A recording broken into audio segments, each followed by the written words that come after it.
Always fight, never quit, do it right, play the game, win it life, have no shame, there's no time, feel the pain, live the grind, I could change, in my mind, pick a lane, commit and climb, the only way to win it life, I never miss that fact, taking big.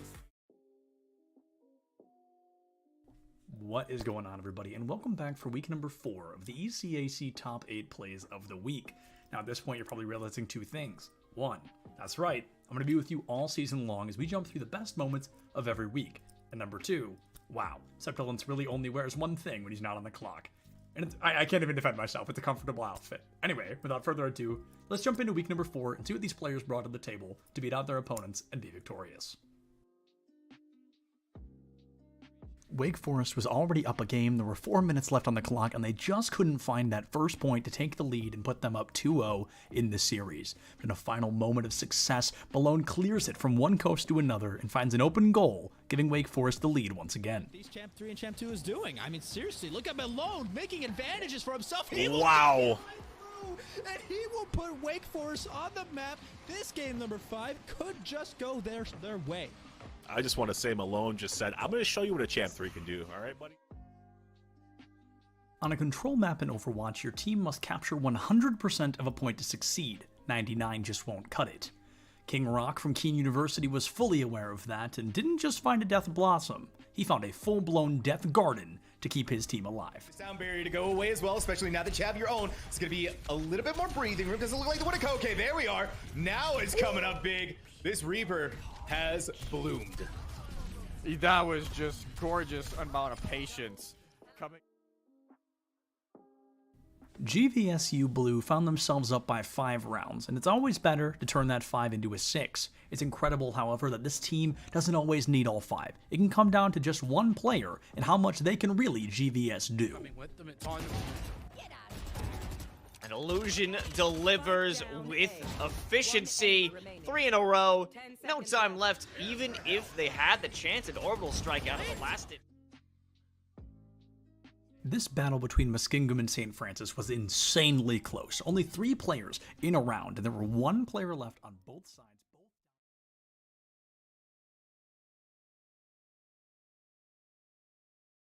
We're at the Collegiate Esports Commissioners Cup. Let's make some noise. Oh, and it's gonna jumped into it. Corner judges go for 1, 2. Yeah, he needs more. They're doing even more here. You gotta touch the point. Mr. College walks it in. Toy Boy is gonna drop. Knife him. Right out in front. Yeah, 3, 2, 1, running.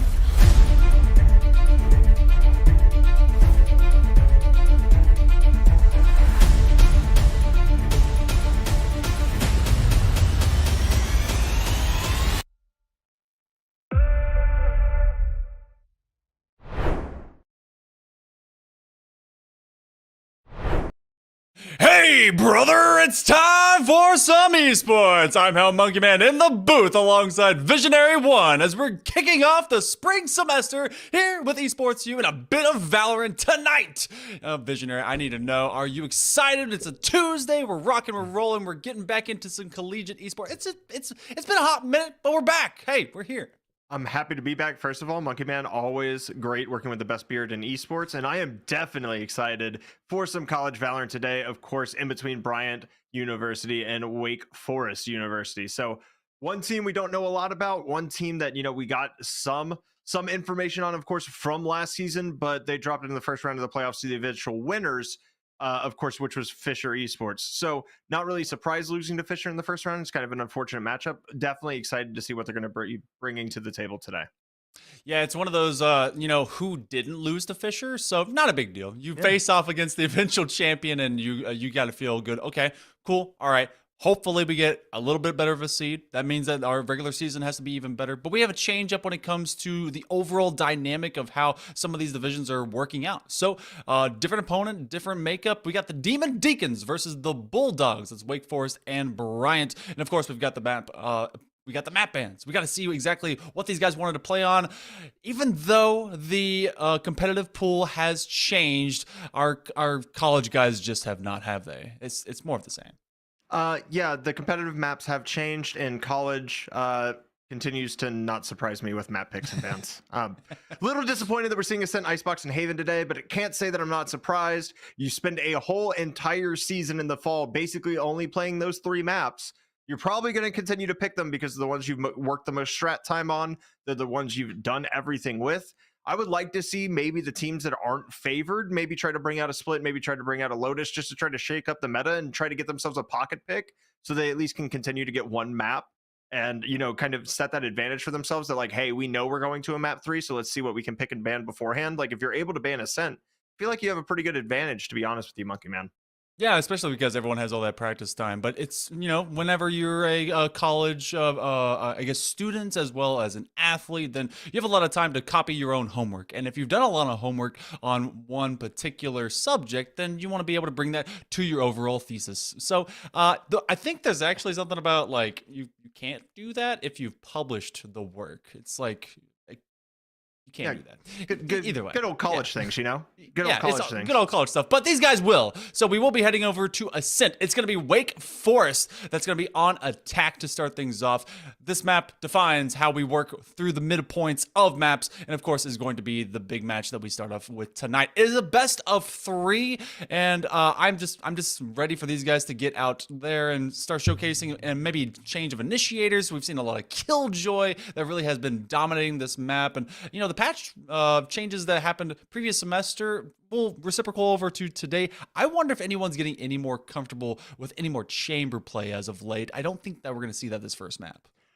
No, he remains one of the lowest picked agents for a reason, and it's literally just because the trademark range has been nerfed into oblivion. He's not really useful for watching any flank presence anymore, and so you kind of lose your mobility, you lose your ability to hold down those angles with chamber, and it just leads to kind of what we see now, which is the Jet and KJ meta.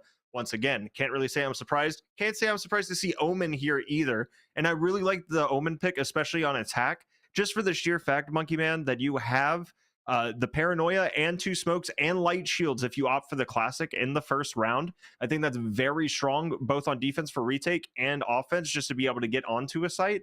And with that change, I really like Omen on this map because it just opens up from the very first round a little bit more of that counterplay.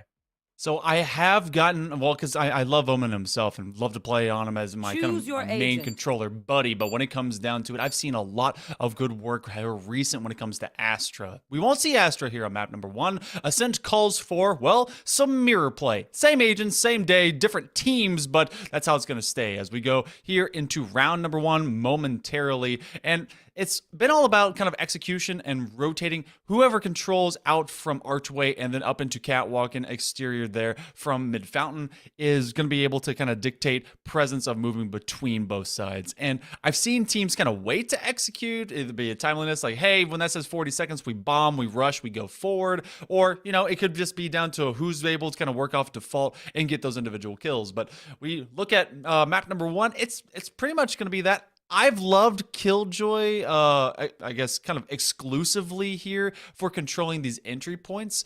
It's so tough to be able to get past her, but when you do, it's nearly just a free side.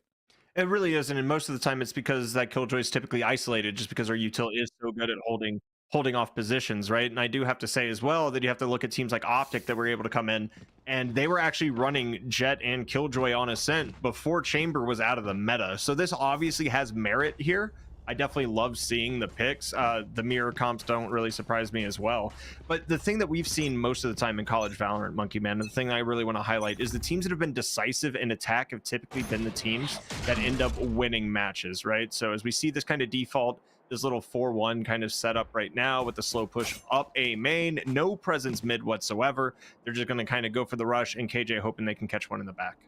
Yeah, there's also that bit of a decoy as you do have the sentry bot that's going to hang out and look to mid as they do have at least one just kind of stalled out in front of B, and maybe that's for a long lurk flank as well. They will head on to site A, though, as everyone will be repelled over into heaven, and the rotate does come through, and you do actually have a few of those gadgets down with the Killjoy on opposite side B, and that could start to become an issue, but no, this is a full 5v5 into this first pistol round. I mean, it was just a rush plan. I mean, I like the idea to go ahead and back off, play your util advantage, but you can play your util advantage all you want, but if you don't keep an eye on the flank, you're going to have to pay for it. Sivos is going to get one. He's going to get one here as well. Jumper picks 2 in the door, and that's how we're going to start out the pistol round hot. There's that paranoia that I was talking about earlier and highlighting coming in, but aimbot not going to be able to get one. He actually trades it out. Now it's a 2v1. We're gonna look at this. Of course, that 0 point gonna come out, but aimbot finds a headshot, has the opportunity to potentially get the defuse here. Ducro's fake, it doesn't matter. Jumper's gonna get a 3K of their own and secure the round for Wake Forest. But that was a lot closer than I thought it should have been. Yeah, I honestly thought they had the numbers game and we're going to be able to kind of steamroll with it. And that was what Tivas that was able to get at least one flank kill from distance. And that's what kind of opened up. They got first blood. So I thought that was going to be able to kind of swing in their favor more handedly. But they got caught from a couple in heaven. It was Jumper that really got the jump on the double inclusion coming in from Tree. So without Jumper being able to get a couple of those kills, I wonder if we can see that swing the other way. But the woulda, coulda, shoulda is in the rear view as we go to round 2.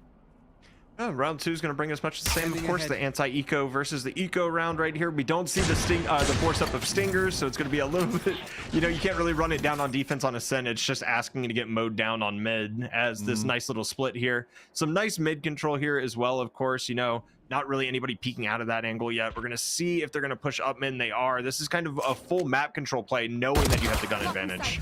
Ooh, and a big swing by Conrad. They're going to have 2 out in here in Marketplace, and they are going to make the Tailwind go. And that's a couple of classics that do get dropped. The power diff is real, and Conrad has that Tailwind right back up. But their counterpart, their twinsy, Eve, is going to see if they can identify anyone. But from distance, Jumper made the, getting question mark ping play of getting that Vandal early here. Yeah, they got the Vandal super early, and I mean, obviously, here comes that beautiful Sheriff with the one-tap potential, but this is just going to be tough sledding ahead right now. Shed has to stay alive here, try to find one. It's going to be a flawless 4 Wake Forest, of course, and honestly, it's just on the back of taking your gun advantage, and I really like the late lurk by Sova mid, right? Because if you're on pistols, they're going to have to collapse on some area. Luckily enough, they saw that the remaining players were mid. He just came, just out of A main, like, hey, I was sitting here anyway, might as well wrap around, give myself some free Vandal kills. His Jumper with that 3K at the very beginning of the round was able to buy full shields and the Vandal to start off round 2. 4-1 splits on these kinds of especially this map really can be impactful. I mean, we got to see just that first blood in round number 1 off Tivas and the Killjoy. I also am curious if we're going to see some mid positioning of our Killjoys throughout this particular map, because I've seen a lot of good sentry work from attackers side of mid. If you put them there, free kind of looky-loo for anyone that wants to rotate, maybe get aggressive from that defensive side. But this will be the buy-up as aimbot does in fact have their Phantom ready to go, and the looky-loo does identify at least a few trying to move up into A. Oh my, and aimbot's just gonna get there's so much presence there. Conrad's gonna find 2 with the Spectre able to come through, but numbers gonna at least get 1 in mid. It's gonna be a 3v2 here, and the fight, Conrad just taking it to everybody, gets the door closed on him. His teammate isolated on site, now a 2v2, but this is a very awkward position. You literally can't play together anymore unless you break the door. Be able to win your individual duel. Conrad does in fact break the door, so it becomes a wall bang to take down Palmi. Conrad to split the difference. That could play against him. The Tailwind is up there as an escape route, but do you swing into this double peek? You know that there's at least one, so they see him. They have to just wait nearby. Oh, but they will be taken down. A nice quick flick. Doppelganger Syndrome ended with Eve being the better, and they'll be able to get their first defensive win. And I mean, Bryant just does a good job of executing and kind of, getting another retake. The Killjoy overwhelmed again on A. They're not respecting that utility, knowing that there's really one directly on site. Luckily enough, there was one waiting near the door. They're able to go ahead and take that out, or take one of the players out who was aggressing with that 4-stack. And that kind of just busted everything down, right? Because, I mean, obviously Wake Forest on the gun disadvantage there doesn't really care about pushing in because they know they can buy up again. Whereas, BU gonna have a little bit more hurt economy here coming in to round number 4. So I like what I've seen out of both teams so far. A little bit expensive for BU, and that's really what you want to do on 3rd round if you're on that bonus.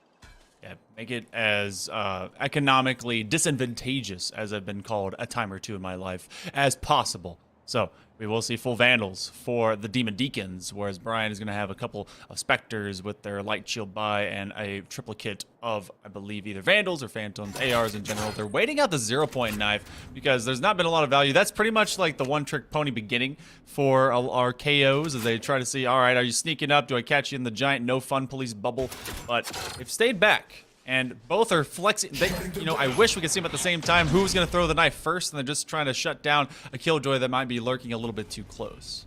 I mean, really smart by Shed here to just kind of be patient, wait it out. I mean, obviously, very hard default going on right now. But look at the map position Killjoy has right now. Tyvos has gained so much map control, and nobody knows he's here. He knows the alarm bot is on the other side, I believe. There's just a standard setup that Killjoys like to cover mid with it. So it's going to be extremely difficult to push up beyond that unless this Killjoy finds a way to die. Or Conrad could just swing this, not care, and use the tailwind once again to break in and get an opening frag.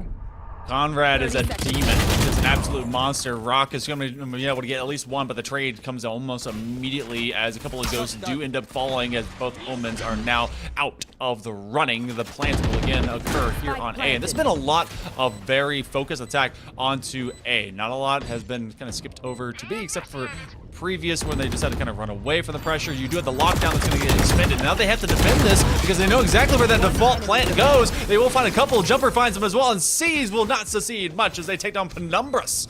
And that'll be the third of these first four going over to Wake Forest. I mean, that's a phenomenal patient round. And also, I kind of highlighted how Tyvos had so much space up mid. When he pushed up tree, he was actually one of the first ones to get picked off. So that flank was gone, right? And because of that, it kind of looked like it was going to swing back into Bryant's favor. Unfortunately, though, they weren't really able just to regain the site. A lot of good trades coming out from Wake Forest, able to kind of get that. And then just going together and fighting 3 people to go ahead and fight against, of course, the Killjoy lockdown. So like they know they have to protect that, and that's just one of those things as Eve is going to be in the danger zone right now. And Conrad with 2 knives. That is beautiful right there from the Blade Storm. That is how you get value out of your ultimate. Just come in guns blazing and find yourself some value. Conrad is one of those unicorn duelists that you wish you could find all the time in ranked, and now a little bit of triple as ADS from the Stinger is able to hit him from distance. The wallbang does take out the opposite Killjoy, so now aimbot left alone in a 1v4. Defense already a bit busted, and they're having to play against at least a couple of knives. Does one more knife make it? I don't think they have it, and they're now being kind of squeezed in, sandwiched from both sides. Aimbot waiting very patiently, but they're also dealing with an updraft, and they eventually will take them down with that Stinger and a 3K, and they'll be able to upgrade. So a good job by the Demon Deacons to continuously push Bryant back. And right now, I mean, it's just the Conrad show, right? The Conrad and Jumper right now combined have 17 kills and 4 deaths. That is pretty darn good out of your initiator and your duelist. I'm not gonna lie to you, numbers do not lie either, and Conrad is on one heck of a heater, and we see this all the time. When Jets are feeling themselves on Ascent, it's almost like a playground because you have so much space, either both on sites or in mid, to use that tailwind to be able to get aggressive, to take those dangerous peaks, and somehow find a way back. And now they're gonna already know from that recon bolt that mid is essentially almost all the way open, with just, of course, the Omen covering kind of the backside. And I don't mind the defensive organization right now, but you've lost A so many times, and they haven't hit B, right? They've showed aggression towards B, but they actually haven't even hit that site at all yet. They just continue pounding A, and it's working. So, I mean, why try to break what isn't, I mean, why try to fix what isn't broken, essentially? Yeah, they just keep hammering away. They're gonna have the 0-point knife that will take him, but it's gonna be Conrad. Guess who? Knock, knock. Who's there? It's the guy that's killing you. Shed is gonna go down, and that's gonna be Hunter's Fury to at least take out the defaults. The spike is picked up and was not, in fact, planted, but Rock is able to get some value off of the repeat by Tyvos. So it now becomes a 2v3. The defense is in a place of advantage, but the majority, if not any, or all, rather, they're right up in heaven. So the Paranoid goes out. No one is tagged, and that's a free look-in from distance. So now you got to hold it, but they have the Hunter's Fury to do so as well. But can you be able to hold that from hell at 1v3? Nope. Full drop. Yeah, and I mean, this is smoked off. This is going to be very tough sledding ahead, of course. We're going to get the shock darts out, trying to get the kill, but you can't even kill somebody with 2 shock darts anymore, so that's going to be a little bit too little, too late. And of course, Bryant is going to come in and be able to get the win. The Bulldogs looking strong on that retake. And again, I think it just kind of comes down to the timing differences that we saw. Aimbot has been really great at kind of being able to pick off those flanks. He's done it multiple times. We're looking at this right now. Obviously, economy's still a little bit scuffed, for Bryant, but they're going to be able to pull it out. You know, a team's going to buy up, and we're going to be able to go ahead and get full rifles versus full rifles. So the utility's going to be there. Most of the shields are there, and you're coming in 2-4. You're feeling a little bit better about yourself, and here comes the B rush right as soon as this happens. They're like, hey, we finally lost A. Guess what we're doing? It's because they're winning the ult economy. They got 4 out of the 5, and they're just going to push it in. They've got the no fun police, and the lockdown could be a wombo combo that they want to put together. The only thing not left or not there is the Blade Storm, and so they're going to push off of this lockdown and clear space, see if anyone's trying to stay around. Rock actually goes and stays with that from the shadows, and that's going to be a quick updraft, and I swear Conrad and all Jets just treat this map as if it doesn't have walls. They will be, in fact, found, and so they'll be able to get one quick kill, and side is theirs. I mean, wasn't there room in the back of Boathouse to get in the corner and go ahead and not get hit by that lockdown as well? Like, were they trying to bait something out with it? Is my question. Obviously, the late work coming in from B main as well, but everybody's just going to be stacked up here. It's going to be an even trade. Aimbot finding another kill as that Nano Swarm almost tags Aimbot, somehow still alive, being flashed, being tagged. Everything is happening right now, but Shed somehow going to find 2 right there and activate the no fun police of their own. We're going to see what they're going to be able to pull off with this. Conrad gets 1. Looking for more value out of this. Has the opportunity. Gets the headshot on Shed. Still getting pinged. Can he get this one right here? The spike is still going off. They don't have a lot of time to defuse. The kill's going to have to happen. Everybody's switching over to classics, but there's no time. And although BU gets all of the eliminations, they also lose all of their guns and the round. That really hurts. They will get a little bit of extra eco on the back end of that loss, but my goodness, Conrad continues with 14 and 5. You were talking about themselves and Jumper. They have now the amount of kills that was nearly in total from before, but it's 20 kills between themselves and the second, and it's 14 of them over to Conrad, who continues to just lay waste. I don't think I've seen Shed in that constant kind of duel that's going on, pressuring that KO from that jump of a Jet's tailwind, has yet to be able to get a kill on him. I would love to be able to see that in the timeline later, but Wake Forest gets on, executes, and it's behind the might, the spearhead of Conrad. Yeah, and it's the no fun police popping again. We get the null command, getting rid of all of that utility. It's just going to be able to shut everything down. The sheriff ability right here. Rock's going to be able to find one. A little bit of a feisty duel right there. A lot of spray and pray, but one finally lands. And it is going to be a 4v5 coming back into this. Of course, right now, Bryant down on economy. We're going to see what they can bring with this retake. And you see the Killjoy lockdown coming out as well. And the Hunter's Fury is going to have to be burned just to be able to get that. But Conrad with the head tap just able to get that one almost immediately. The lockdown is destroyed, and Aimbot is able to find another with a stinger, make it 2. Jumper fights 2 of their own. It's absolute chaos right now, and Conrad is there to try to hold everything down. It's now a 2v1. It's going to be up to Shed to be able to get a kill, another kill, and the defuse, and look at the frenzy do work. I'm sorry, not the frenzy, the stinger, but we're going to see right here. There's the swing. There's the fact that we are out of time once again, and it's just too little too late right now for BU. They're getting on site. They're doing a phenomenal job of taking that space back and almost getting that retake settled. And Monkey Man, just at the final minutes, there's always somebody isolated who's playing off site that's just able to buy time. And it's been Jumper a lot of these times as well to just help delay that long enough to where the defuse can't happen. Yeah, Jumpers is the most clutch, but lower than, I guess you would expect KD to, I guess, the likes of Conrad. I mean, they're 3.0 to the, I mean, nearly 4.0 of Conrad, but it's having someone that, after you've been able to create all that space, establish site, and then immediately think, okay, what's next? 3 steps ahead away from the retake. And, you know, Bryant, they're getting there. They're having everyone practice how to go to the buy menu, but they're not having a lot of eco to their advantage. So there's a lot of darkness in the way for these squads, as you do have the dark cover out in here in mid, and they're trying to create that space and be able to take over Pizza here soon over near Marketplace. They're gonna push through that archway, but look at this interesting. This is ETH that does not know that they have one all the way in A, but they know that there is this movement moving into mid. Yeah, and Tyvos already kind of establishing that B presence right now, just forcing the Sova back to Boathouse is gonna be dangerous. But Rock right here actually has a huge opportunity. It just really depends on how long this dark cover stays up, and you can see the other players on the team are staring at him, and they're so suspicious of it, but they're not doing anything. Finally they spray through the smoke, and they're able to find him as the dark cover comes down. Shed's gonna have to do some work here. Luckily, not gonna get, or I'm sorry, that was his teammate start, so he's definitely not gonna get spotted by that.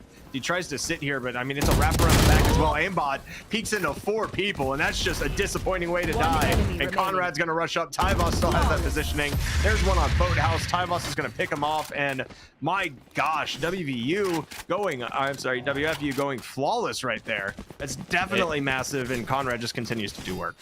A disappointing way to die. Put that on my gravestone. That is just how this feels right now into the first 9 rounds of our entire series, but also this first map. You were talking about it. Why pick a set when there's such good practiced peeps that are on it? Well, this is why, because you know how to be even better about it. Jumper is able to get up into double digits to join Conrad, who only got 1 in that previous round, but it's just slow, methodical, but effective takeaways by the Demon Deacons as they just kind of slow march their way to victory in these positions. You again have the KO, you have the Killjoy in front of you. They don't quite know that, but there's a few gadgets that may get laid to waste as you don't have a lot of great weapons moving into this next one. This 10th round, Bryant Bulldogs really got to find some advantage. Got to at least maybe making it more expensive for the Demon Deacons. And by doing that, I mean, you're going to get the Nano Swarm up front as well as the Alarm Bot, so you might be able to find, you know, that utility just to come out. Obviously, the Dark Cover is going to delay this push just a bit as we get this beautiful overhead sight. And, you know, Jets love to play up there with the double updrafts, of course, around that heightened level. We're not going to see that this round, I believe, for WFU.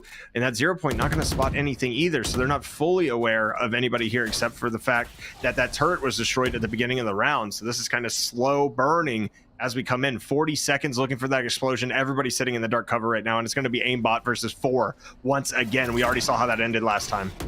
Aimbot's going to have to take him on with a classic, and they're unable to get much except a bullet to the skull. And now you actually have Shadows over all the way over in Tree. And of course, this duel 2v1 over in Heaven. And as Tyvos is sending them all to Heaven, as everyone that tries to initiate against the Demon Deacons is just falling. But wait, shed some light upon the opportunity. They will be shed. They at least gets one. Penumbra finds another with the stinger in hand. It's basically the uncle to the frenzy, but the frenzy was already started and then stopped very swiftly as Wake Forest, man, they found their footing, their pace, and they are sprinting into a victory formation.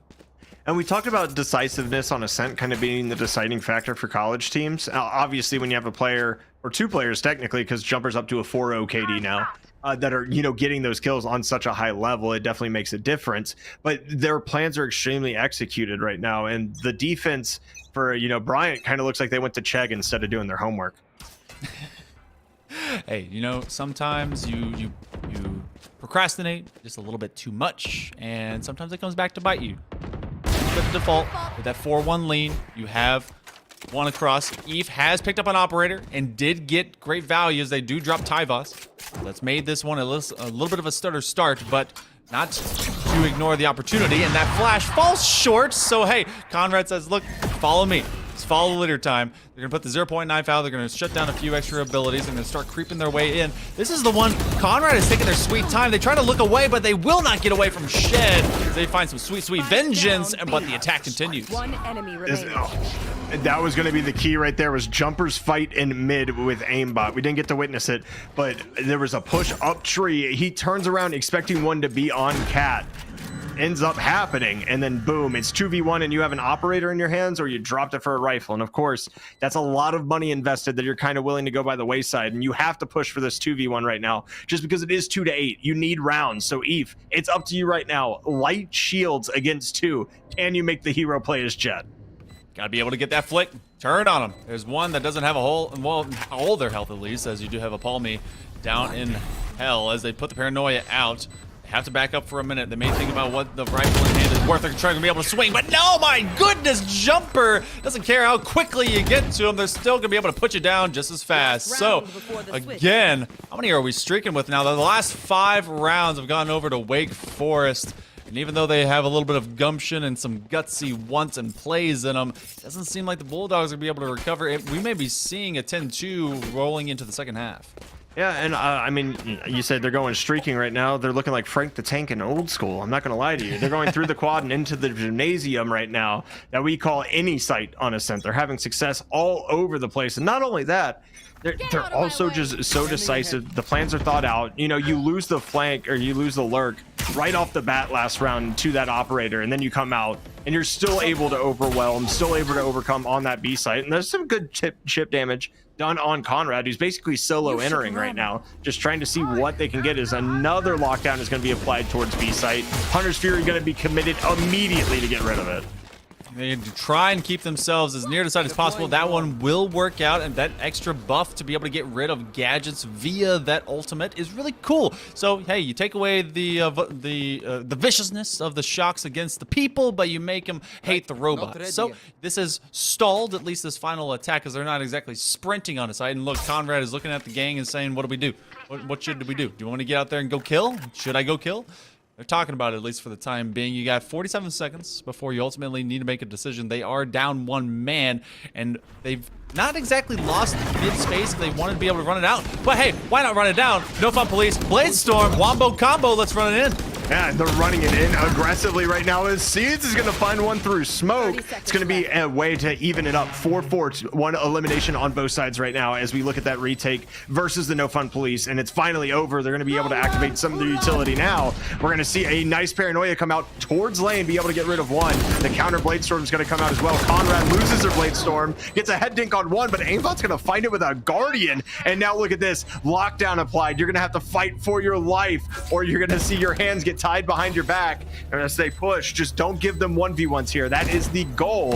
As Jumper is kind of in the back looking for some damage right now. Rock's gonna find one. There's the hands. And you know what? Unfortunately, you can listen to Miley Cyrus, but in the middle of a Valorant round, you don't want to put your hands up, play the song, and watch the butterflies fly away. Yeah! You might have lost this round this day. 3-9. So it's only 5.5 seconds or so. I don't know how that timer works in the last part, but we do see at least Bryant able to grab one. So Wake Forest, how's their defense? We get to find out momentarily. 18-8 for Conrad, 14-4 for Jumper. Both those players so ding-dang effective. And not to be, to not shed some light upon Shed's at least assist margin. They do at least have 12, but it didn't result in endings that, are round wins. So they need to be able to find that effectiveness. This is a mirror composition. This is a mirror matchup. Can we see them be able to emulate their betters, at least their betters at this point? It will take a monumental swing. They need to do so from this very first pistol. I think the big thing comes down to as well, when you're running a mirror comp like this, you just have like that personal desire to just try to diff your other agent. And right now, Wake Forest is winning a lot of those, as we see, of course, that flash drive come out. Aimbot's actually going to find one here, so a good start for Bryant. And Aimbot, I mean, getting first bloods as Killjoy can be a risk because you do lose that ability to kind of halt the defuse. Of course, is Shed going to get tagged here, as well as, I believe, 2 more members of Bryant. So it's going to be difficult to go ahead and enter sight, of course, with no utility, but Penumbras was not spotted. We're going to see everything coming out right now. Palmy's going to be pushed off a sight, and here's a nice calculated A hit. Good pacing to it as well. Going to try to rush through that smoke and going to get paid for it with his life as Aimbot finds another. We saw a lot of favoritism and preference towards going to a site, and it looks like the same thing is going to be done unto the likes of the Demon Deacons. Wake Forest will have to slowly come back in with only 3 to this 5-man hold on this first pistol, and they're trying to be able to get him as they're not looking at him, but Shed does turn around and takes out in a battle bot situation Seeds. Only 2 remaining, and they have the leniency to drop at least a few. The dark cover will make it tough, trying to get at least a floor bang as they're moving through some of these surfaces. With 1 left, Shock Dart not going to get a kill. They will have the recon dart as they're going to try at least for 1 more. Can they tag them in the electricity? Not quite. In this 1v3 swing, they find 1. Do they at least get a few extra creds before ultimately it drops? No. Right-click fiends from Jenny will give Bryant Bulldogs their second half win. Yeah, I mean, it's a great way to start, right? Theoretically, you buy up here, look at Aimbot, take in the light shields and the Phantom, wants to go full commitment with that rifle. Definitely love seeing that, as well as everybody else grabs up the util, and it's a great start, right? But I have to ask you, Monkey Man, when did Ascent become attacker-sided? I'm super confused right now. Yeah, I'm way more used to the swing of it. Like maybe the attack starting a bit streaky and then the defense kind of standing strong. This is not that. This is completely the opposite way. Aimbot is now putting down Sentry Bot at long-term mid, and the attack, I mean, you have the power diff when it comes to the buy-up, and they're clearly going to make an example and use of that. They're going to have a nice half flash, and they're going to move on to site pretty much for free as you have everyone away. Not just pretty much, this one is free 50, and they'll even give you a discount coupon for it. So Aimbot's just going to hang out. You're going to be just near enough to be able to get one more on the seeds. I think the name is appropriate at this point. Aimbot's been doing work, and opponent, that's a great right click, but to only pull off one, and I understand it's the default eco round, right? Everybody bought pistols. You have one frenzy, and most everybody else had classics, but to only take one gun off, and I don't know if I agree with Jumper getting super aggressive there instead of maybe trying to pay like kind of an awkward angle or an off angle and trying to get one instead of just kind of rushing head first into B and seeing what they can get. But hey, you know what? When you're 15-6 right now, I'm not going to question you. So we're going to see how they fare on the bonus round here. This is going to be the deciding factor kind of for the future as we get into this, right? Because if they're able to win this bonus, this becomes infinitely more doable than it is currently. Yeah, I'm currently in the not probable column, and I want to see a little bit higher probability. Hit me with those stats, make the betting line just a little bit more sexy. This one will be a 0-point knife to maybe take down a few. Conrad does call out what he sees, and he sees numbers, and he also sees his HP bar going a little bit too low for his liking, so we'll have to back off. But that also is going to be generating some distance as Aimbot is going to be moving by themselves. A bit of covert movement over here onto Catwalk as they have taken over this corner, but that's also where they've kind of given up space because the dark cover's down. Now it's clear. That direct angle, thank you for the laser light, as they're going to be able to get got if they move through that archway. Or, you know, it's Aimbot, so I fully believe that he can win a 1v1 right here. We'll see how it ends up, of course. But, I mean, start playing the Jaws music, right? This is just a standoff. It's just dun, dun, dun, dun. And there's the swing, and Aimbot gonna find it, of course, as Conrad's gonna be able to take out Shed, and now you have to punch through the dark cover with no flashes. Conrad and Jumper combining, doing some damage, but the reload gonna catch him off. Eve is able to find one right there as well, and Eve had a rough time, of course, on defense, starting to make an impact on offense on that Jet. It's definitely good to see, as there's one right there running away with a knife. Somehow doesn't even take a bullet. You gotta tag him there. Jumper finds one. It's a 1v1, and now Eve has the opportunity to at least get the plant down. 12 seconds. They have to make this quick, and they're going to be jumping into heaven right now, and they're going to be planting in the open. This is so dangerous, so they're going to peek. Oh, Jumper missed his window of opportunity, but is going to start creeping just on the other side. Did they see him? Oh, the footstep. Oh, they do! Jumper is able to jump down, make it work, gets a 3K on the round. Oh, that could have been a little bit easier, but they still end up making it just simple in the end. You stand in the corner, you're going to take a bullet in that corner and die. And so there's the double digits we've been waiting on. Wow, Bryant had a chance to really swing this entire match into their side, but I mean, Aimbot started us off moving up into Garden. I mean, look at that kill. Yeah, I mean, it's a beautiful kill, and then you see Conrad and Jumper just combining and continuing to wreak havoc, right? Like they have this entire map so far. It really comes down to me, though, right? You didn't win the round, but you did take 4 guns out of their hands, and now you look at the buy. So you do have, you know, 3 rifles coming in, 1 only with light shields, and 2 stingers, and they're on defense, right? So stingers on defense to me are pretty much a one and done gun, right? So you're either going to play follow the leader here and try to keep on to the rifles as close as you can, as Eve kind of just hides out on this box on the one way. It's a great recon bolt right there as well from the backside to be able to get spot Rock out, and that as well going to do a good job. So that's 2 people right now that have been found on this B main site. And not only that, you know, there's no updrafts, there's no tailwind, there's no economy that you can find, but Aimbot's going to just continue to decimate upon me over in tree. You may have pushed a couple away, but that doesn't mean they're not going to re-aggress at least the perimeter of site A, and Conrad has to play a little bit sus of mid, as it's assumed that the rotation is going through. Everyone's going to move over into tiles, and it looks like there's going to be a blunt push through B main. Shed does not have the No Fun Police, the null command to be able to get there for free. And it looks like they're going to have to run it up, but Aimbot continues to find skulls swiftly, but so does Jumper because it doesn't get cleared out. So the Stinger will be able to get another, but they actually get a kill off of the Swarm Grenade. So he finds the opposite end, gets onto Tyvos, and now it's a 2v2. Wow, lots of trades very quickly, and Eva's trying to do the same thing, and now they have to get away from the laser beams. They're not able to. And they're not able to. That is a magnificent round right there by Wake Forest. And, you know, they're named the Demons for a reason. Kind of showing you why they're on that retake. And now Jumper and Conrad are together with 21 kills apiece. And if you're looking at 16 total rounds played right now and 42 kills in between two players, you're definitely feeling pretty good about your odds moving forward as well, of course, as the economic damage also pretty large. On the side of Bryant, you have kind of a scuffed by here. Eve's going to be pulling out the Blade Storm, which, hey, you're going to have to get value out of it here. This is a swing round. You do not want them to get to 12. Get out of my way. If I'm correct, I think Jumper has only died 3 times since the midpoint of the previous half. Like, that's how impactful that particular player has been for Wake Forest. Always able to be to clutch in the moment. That tailwind. How in the world are you letting Conrad get away with that? He swings on you. You see him. He proceeds outside the dark cover, and he even makes the tailwind not work. But he puts his butt to the wall, and he still is able to get a kill. And Conrad is leading the charge as Shed is able to get a wall bang against them. And now they're the only one left against this defense that's gotten so aggro, and you're stuck in a bad position out of that fragment.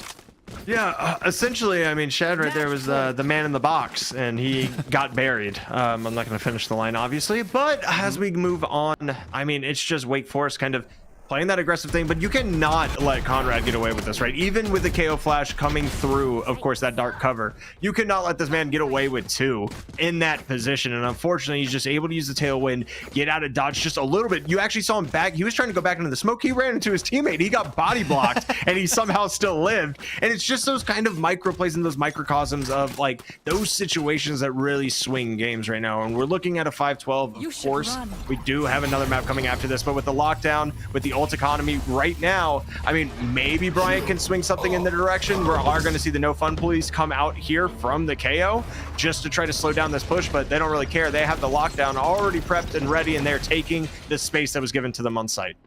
Good news is Bryant didn't overcommit to try and make any weird baits happen into the perimeter of that lockdown. You will have the 0 point down as well. Eve is able to find seeds, and oh, what a nice take. Conrad does get away from aimbot, and they find another one that's hanging on logs. They're going to try and jump up and see if anyone is there, and they'll have to float. They can't quite sling a kunai into the skull. Tyvos does at least eliminate Shed, and they'll be able to tag one from opposite end and give Conrad some intel. They know that Rock is by themselves. He's going to have to rock and roll against everyone. They're going for the classic. Oh, the jump classic maneuver, and that'll do it. The defense able to get the defuse here. The Demon Deacons looking great, looking dominant, looking fine and clean, and they did it behind both Conrad and Jumper. That's a 13-5 in map number 1.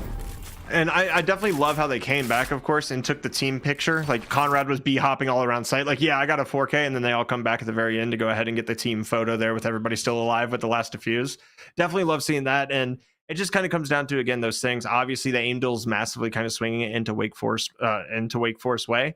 I did like what I saw out of Bryant, though. They were decisive on offense. They did have coordinated sight hits, and I'm interested to see what kind of happens with Icebox, because now with Breeze removed, Monkey Man, we're really looking at the aim duel map is now Icebox, right? Because that's the longest sight lines that you're basically going to have in Valorant. So it's going to be interesting to see if it's going to continue to be, of course, the Jumper show with Conrad and support, or if it's going to be, you know, Bryant who starts winning those golden fights, especially on that B long or A ramp scenario.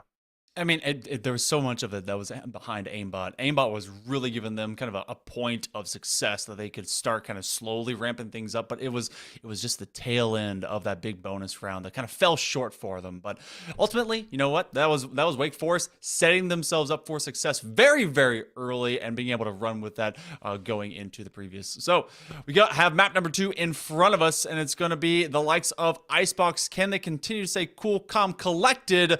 We'll find out right after this short break. Their Luigi only at 40%, but it was up to Splat to do anything but. There. Just keep him off stage with that Zare.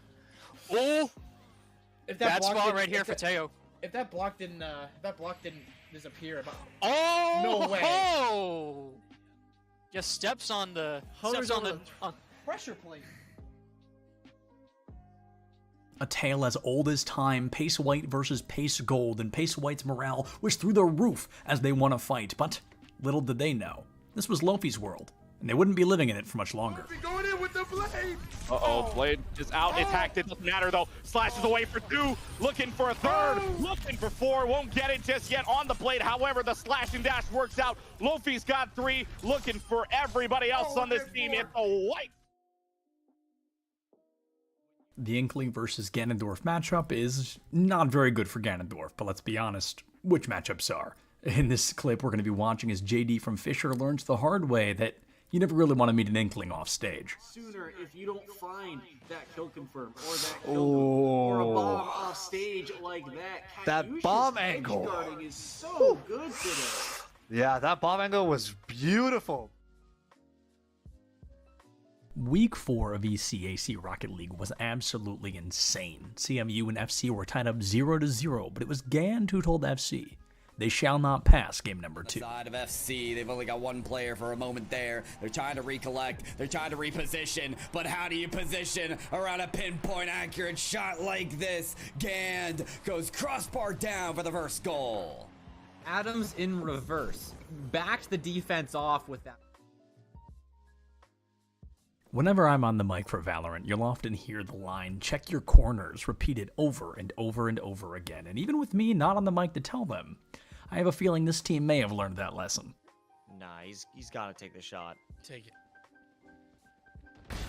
Oh yeah, just sounds of teammates running on through and come on, dive! The 4K on a completely unaware trio. And it's 11-0 right now. And those are the top 8 moments we thought deserved just a little bit more time in the spotlight of week number 4 here at ECAC. Thank you all so much for watching. If you're interested in what ECAC has going on, we got something happening nearly every day of the week. So check us out right here. Editor, that's a challenge for you. Wink, wink. And folks, this has been all from me. Thank you all so much for watching. Enjoy this, and we've got plenty of weeks down the line. Can't wait to see what comes of them.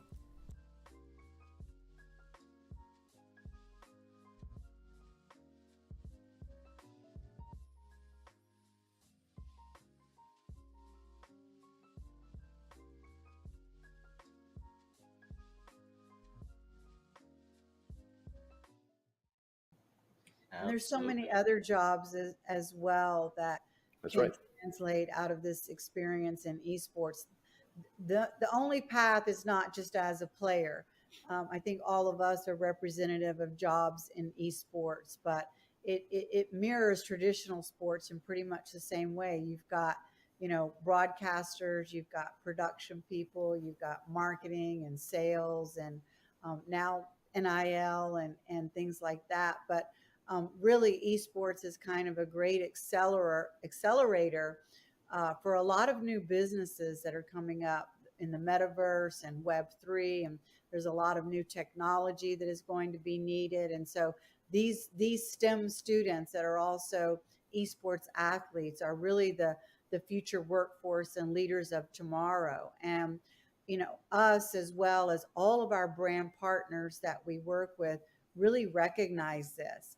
And I think that's really, you know, a key driver of why brands are in this space. They want to be part of building that future workforce and leadership and shaping it and supporting it. So, yeah, it's been a very interesting space to watch.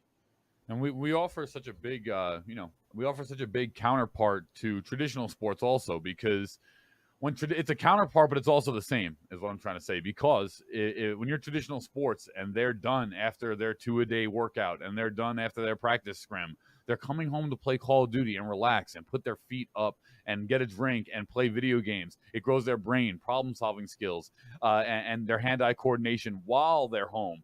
Hand-eye coordination, if you're a football player, massive skill.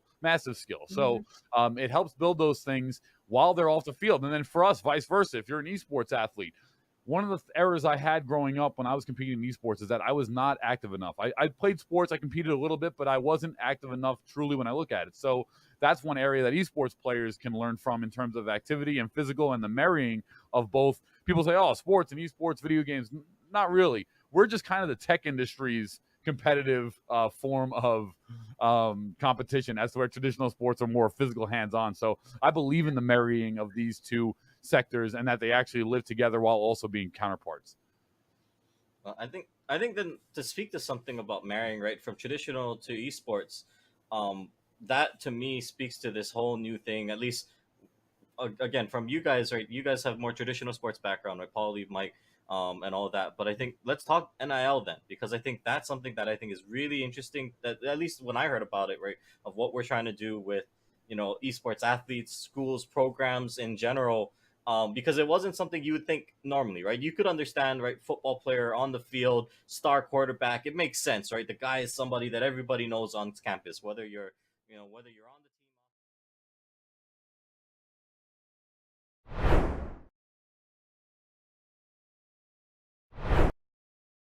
Welcome back, everyone. It's time for even more Esports U action. Want to give you some insight because the semester is starting all over again. We've got even more titles that are happening every single day, especially on this channel, as Rocket League is going to be happening tomorrow of SUNY Poly A versus Louisiana Tech Blue, and that's going to be at 7:30 p.m. EST. So if you're on the East Coast, you have a nice little evening featurette. If you're on the West Coast, well, hey, afternoons are the same. But we're going to be moving into map number 2 as we're still around for some Valorant tonight. Visionary 1, my man, we got to see a very dominant feature between the likes of the Deacons and the Bulldogs, but the Deacons were holding on to it 13-5, and there were some very effective players out there, man.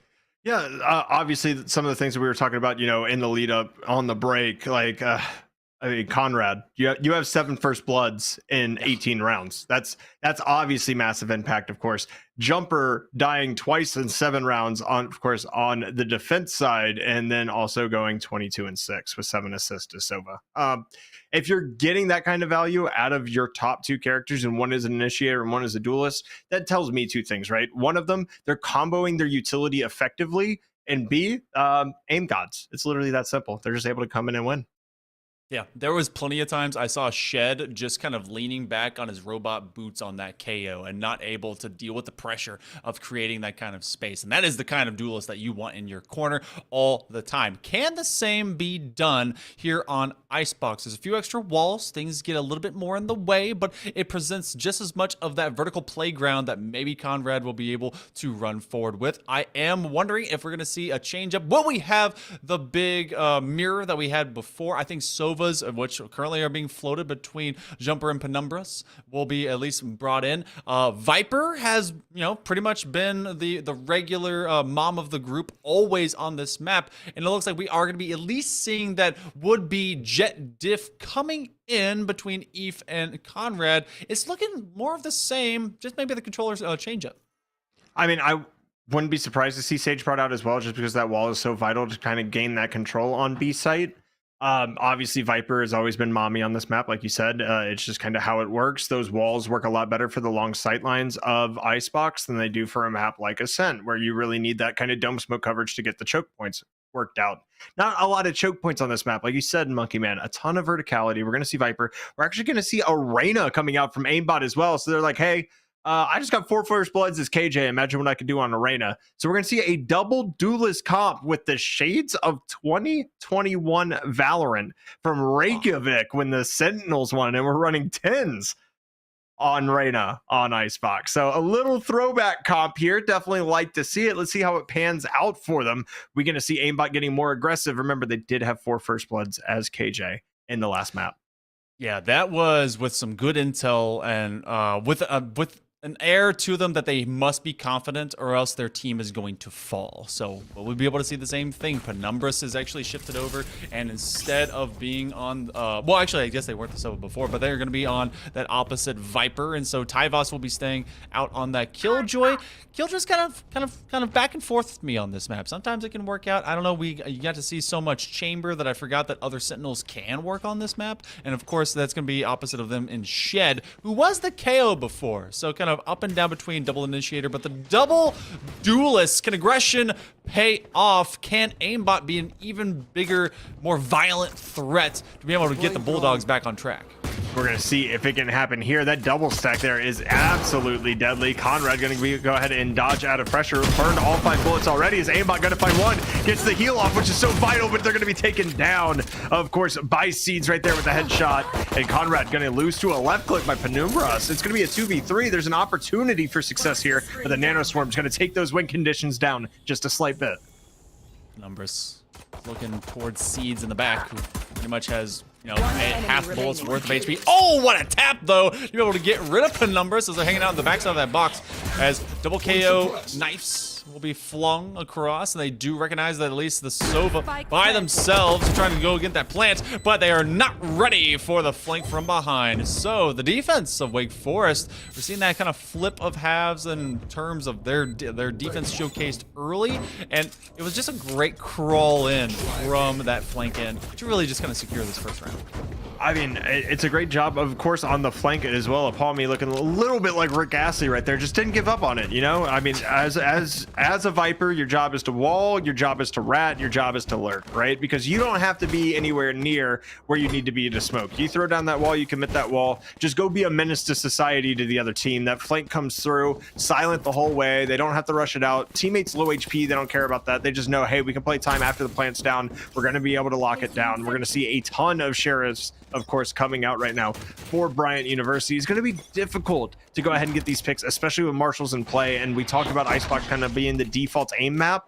We're going to see if those sheriffs will pay off with those 145 and those 155 dinks. But see, you know the rules and so do I. And when it comes to long commitments to some of those flanks, I want to know if they're going to actually continue with those, because sometimes they're going to be even trickier to have to navigate. Palmy is going to be putting down the poison orb, so there will be some vulnerability onto aimbot, but they only see the one. Palmy is waiting on it. They're going to be double swung from around yellow, and that is a quick push. Aimbot will be tapped out by Tyvos and Palmy as well. And that's going to be 2 in a row. Oh my goodness, they're just lining up the bodies to be put to the floor. And to quote Drowning Pool, they are continuing to hit the floor, and we're going to go ahead and see Penumbras right here. See if they can get some value. There's one dome. Let's see if he can claim 2 more. He's sitting here right now, and that's a great angle by Conrad to be able to shut down that aggression. It's going to be 2-0 in favor of Wake Forest. We talked about, of course, how Icebox kind of leans like Ascent, right? Like typically you're more successful on defense than on offense. It's not as heavy of a split as Ascent is, but I mean, starting out hot once again on defense is definitely massive for Wake Forest, who started out on attack last time and were able to get 9. Yeah, and the mid, kind of comparatively, when you kind of look to Ascent, is very much like a squiggle. It's you got kind of a upper and lower layer to it when you look at the ramp going over into kitchen, or trying to be able to work your way just outside the window thereof. And, you know, earlier, Viper, they were trying to exist continuously, maybe get some extra value, but then they took him Swift Marshal to the kneecap, and that's the end of that football career in a hurry. Conrad is going to be very aggressive up in this position, just in front of the ult orb, and allow Shed to be able to get actually opposite of them, but to be able to allow their KO up into mid. Holy, you never expect that one. Shed, in fact, continues to be the one that drops in these confrontations with Conrad. You can't let him get away. You can't keep getting away with this, Monkey Man. It can't keep happening. You have to pick that man off. You can't let him steal the Phantom. You can't let him continue to lurk here. And now all of them are like, okay, Conrad's pushed up all the way on A. We're just going to go to B. You know what? Let's go deal with Apami, of course, who is just sitting here, of course, with that poison orb up. It's going to be fun pushing through it because that decay is going to come, but it is going to be 3 or 4 people peeking them. They're going to know that they're there, of course, with that wall. As okay, Stinger's just built them, apparently. It's the biggest diff. They're trying to be able to get as many sprays as they can. Basically 5mm bullets raining down, but with 11 HP, it's gonna be tough to swing. And though they made the best of it, it's gonna be Jumper that jumps onto them. They're gonna upgrade a couple of their guns, maybe get their more favored skin. So the first 3-0, and that one is a breakage of the economy. The Bulldogs are already being put right back in the kennel, and Conrad has a Bladestorm. They're gonna have an op in hand here in round 4. If they weren't already a threat, they're gonna be a bigger one. This hurts for shit. Yeah, you peek that, you don't expect somebody to go ahead and push up that far, and I really think they forgot who they were messing with, you know? It just really comes down to that. Conrad's going to play those angles. He believes in his aim. And I know you talked about earlier, you talked about the Marshal to the knee. I just wanted to say I was very disappointed to figure out that, you know, of course, Valorant switched to all turf instead of natural grass. It's been causing those knee injuries here on the map as Conrad looking to get value out of this operator. It's going to be important as they are just rushing it down. And there's a good tailwind to at least get away from one. But the Reyna Lear going to be able to pull him off of that as well. And this is going to be a 4v1. And he's just going to have to back out. They're going to have to give up sight and come back and try to retake this as long as they can get the plant down. See, the difference between a great Conrad with an operator and one that has their Vandal is that they have to be able to step back because they don't have a spray of bullets to be able to continue putting that rain of terror downfield. And they also are going to get dropped by Aimbot, who's got full Empress. The big ghosty mommy is also rearing their amazing, beautiful head, as this will be a 4v3. Now, the defense has to be able to get that retake. That operator, the high investment weapon, is on top of rafters, and they do get tagged at least a little bit by the recon dart. You have one again coming in. Appall me. Do they get seen? Is there enough time? They're going to be up beyond Maze, and Aimbot still has Empress Ghost, and they're getting tagged, but they're not getting bagged. Seeds is able to get Aimbot dropped, and that's going to be another one by Seeds, and everyone's dropping down. Is there enough time to be able to get this one away? I don't think so. They're shaking their head. Seeds, don't say no. Oh, but hey, you know what? Made it expensive for them. That one is going to be Bryant getting their first round. And they got it on a Thrifty as well, so you know they dropped the bonus and then they're able to pull this one out. So they have the economy to work with here, which is definitely nice to see. Aimbot really popping off with that Empress, making a difference with their ultimate. We talked about how well they did on KJ last time, kind of lurking, getting those opening duels. They had 4 first bloods. I think Reyna is a solid pick here. Obviously 5-4 leading the team right now, but you're having to deal with Seeds, who is now 7-1, stepping up huge, and Conrad, unfortunately, going to be sitting here. I mean, they have the Blade Storm. We've seen them pop with it before, but losing that investment of the operator that early certainly has to hurt. Yeah, and that was just a round ago. So you feel like you got this amazing, awesome, boon, and then that boon became bane. But look at the split. You actually have just all of a tease going on at B, as they're going to have this just soft duel with Aimbot. They're going to be able to find one, but that's immediate call out that's going to be able to create some space. You do invest the toxic screen to be able to move forward, and that actually may draw the rotation, but because of that kill, now Aimbot is creeping further and further all the way into Snowman. If they get one more off of this swing, they may be able to do it for free. They do in fact taunt Tavos, and they will be able to move forward. They have a full, temporary shield, but this is the attack really pushing forward. I mean, it's a phenomenal job, though. Just Aimbot taking 1v1s, and that's where Reyna excels. If you're able to get that heal off, you can be successful with this character. Playing it to perfection, getting all the way behind, and as much as I hate to say it, oh, that's slightly awkward crosshair placement, not able to pull that one off as Eve getting tagged up at 11 HP, but Aimbot's still sitting here right now. 116 health, but that overheal about to expire, so only 3 Vandal shots can they amass before they go, and Aimbot just going to find another headshot. Not really surprised by that one there. It's going to be a save situation. Going to take the fight to Conrad. A little bit of an overheat, but Shed luckily gets the wallbang, puts him down, and it's now 3-2. They only lose 1 gun. That is massive for them because they did win the Thrifty, but it was expensive for them, right? So coming back, they have full buys again, and you put Wake Forest on an eco round for the first time since Vietnam, or pistol round. Take your pick.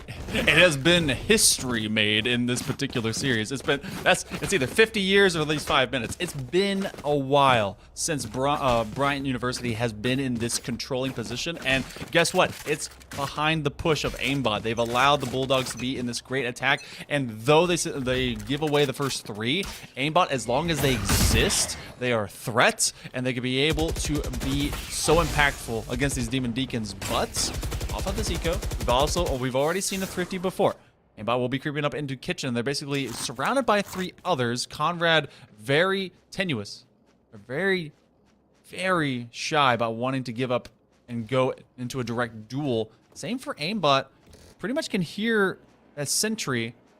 Who's going to be able to find first contact? They're right next to each other. Oh, and on the quick swing, Aimbot is going to be able to dismiss and get out of there. Also, put the 2 fingers up. Beautiful dismiss to get out of there. And trying to just get that mid control and continue to just make Wake Forest think about where they could potentially be coming from, right? And as much as I hate to say it because it always happens every single time you play a ranked game, your Reyna lurks, right? This is why you get the value from it, though. You're seeing the lurking working out to a perfection, and it's because you have that jet to go ahead and open up sights, be able to push the issue. Viper's Pit now committed. You have a ton of coverage for yourself. You're in a 5v4, and you just set yourself up for success right here. And Aimbot getting aggressive up and nest, but the defender Killjoy gonna cause some problems here as well. You're either gonna have to push that because there is no ultimate that you could burn unless they could decide to use the Hunter's Fury to get rid of that thing. That is Conrad dropping yet another operator as they did invest up into it again. That's Aimbot that's going to be covered by their friendos. Shed finds Tyvos, and Eve gets a wallbang on the Seeds. Oh, but that judge is in hand. Appall Me will drop, and that will be still just near flawless. Bryant, after giving 3, they take 3, and what a wild swing. Another judge is being bought by Palmy. Why not? As they're going to be, actually, well, they were flirting with it. So this is very rapidly said, aimbot, go kill. They're 10-5. I mean, sometimes the best IGL strats of all time are just, hey, duelist, go kill. Like, I mean, we saw it with Tens and Reykjavik. We saw it with Ye on Chamber a lot. Like, sometimes you just have to tell your best player, hey, just go frag. I believe in you. And, you know, give them that confidence to kind of play a comfort agent like Arena that isn't really, you know, super in the meta competitively, but still able to make a difference and make an impact. And you're seeing it right now. And I think that's extremely important to allow those comfort picks. Because myself, personally, I would much rather have a player on someone that they're comfortable with than maybe having some kind of role that, you know, they don't excel in, but very clearly they excel at just getting picks regardless of character that they play. Conrad has done a good job of lurking up mid, but we had a great space taking ability, of course, by aimbot again to take care of B. Removes 2 players from it. Conrad's going to get removed by Penumbras as well, and this just got massive for them as they're actually going to push A out to this. They're going to catch him on the rotate. Aimbot is the owner of their own pest control company, and everyone else is just a rat. Flawless for the Bulldogs, a 3K on this round, and Aimbot making light work of anyone in front of them as they continue to not have the numbers. It's just individual swings. 13-5 in the first 7.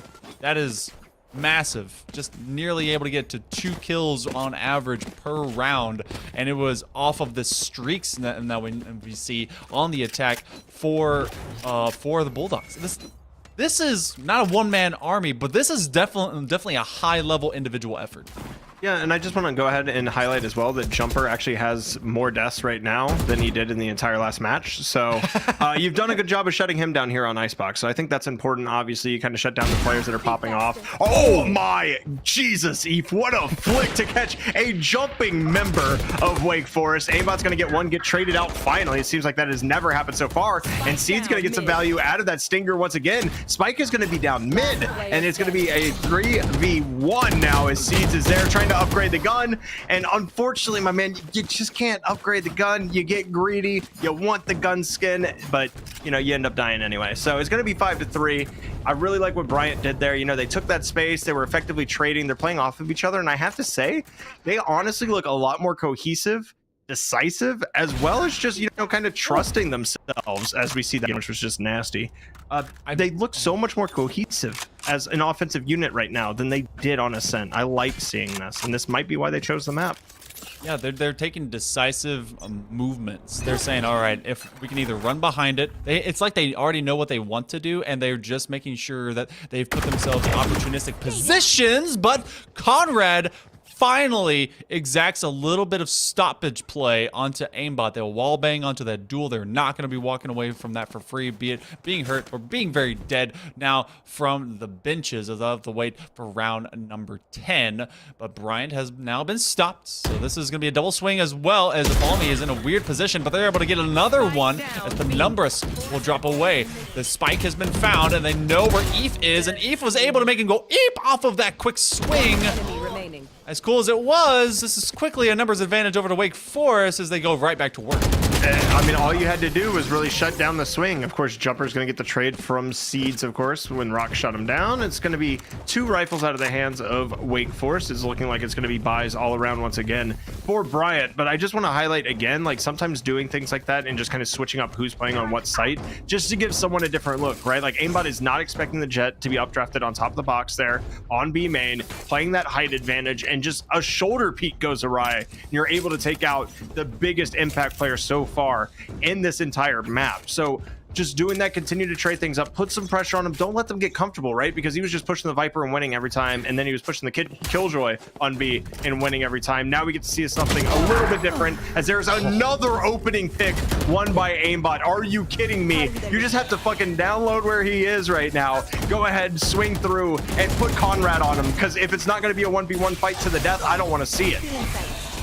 Clear goes up, everyone becomes blind. Aimbot will, in fact, take a lot of decay, but that is just temporary. Oh, but this is forever. Death is by Jumper, and they'll be eventually swung out by Eve. There's a self-heal. That's going to get you all of 30 HP and soft dreams. But from this backside flank, Conrad! Oh, he won't be able to get 3 as they will be totem pole stacked one over the other. Tyvos going to be able to get to it. The toxic screen is going to take away vision, so that does separate and isolate the planter onto it. They do get it behind this wall, which will have high value because Tyvos won't be able to get over it unless they have to navigate all the way beyond screens. So you play, just keep those guns in hand.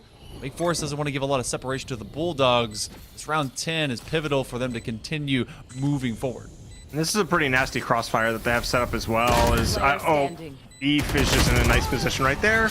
There's the high-low, of course, being able to hold the push from Maze, and it's going to be 6-4, and BU looking extremely strong on offense here. Again, able to pull the round. Economy is not even a question right now for them at this point. So they continue to kind of string rounds together, right? It was 5 in a row. You drop one, you pick it right back up where you left off. And it all starts off with aimbot. Again, Monkey Man just coming through, getting those opening frags. He's essentially just become a demon. Like you said, you know, the Bulldogs were put in the kennel last map. Well, they just let them and their 14 puppies out right now. And they're all the form of aimbot. Yeah, this is that new hybrid. It's the pit bull plus the bulldog. It's the bullies, and they're currently bullying the likes of Demon Beacons, and that's just a fat spray. They knew and read what was going to be going on, but it's aimbot that does get rid of seeds.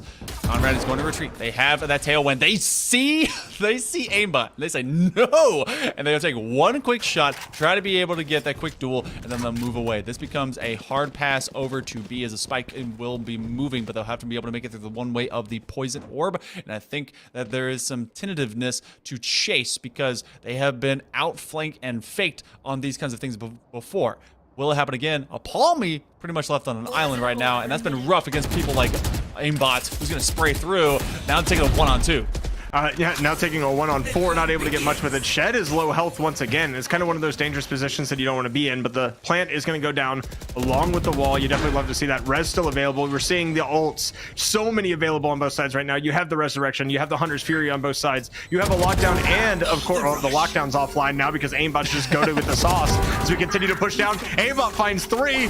He's on Ace Watch right now, uses the dismiss. There's 2 more on flank. Penumbras is going to find 1. Conrad, they know where he is. The spike obviously already there. It's going to be up to the Blade Storm to make everything go down. And are they just going to leave this? Are they playing for Hunter's Fury potentially? They are. And there's the shot from Aimbot, though. This is going to be extremely dangerous. He's going to be able to find him. Does he have time, though? Is going to be the question. I think he does. I think he pulls this off by about 0.1. Oh my goodness, that wall broke at just the right time. They're gonna have just a little bit more than that, a second and a half. I think that's forgiving, but wow, what a play by Conrad to make that one even closer into this first half. Just when you think it's all lost, when you think Aimbot is the demon that cannot be baptized and gotten rid of, just able to come through, Conrad finds Aimbot first, finds the laser in their face, and they throw darts straight into him before the Sova can be able to get him down. They wouldn't have died to that, I don't think, because they had enough HP, but Conrad was a hero regardless. We go to our final round. Everyone's bought up. Palmy, you can bet that they're going to be putting down that snake pit because they got a judge in hand. And Vipers...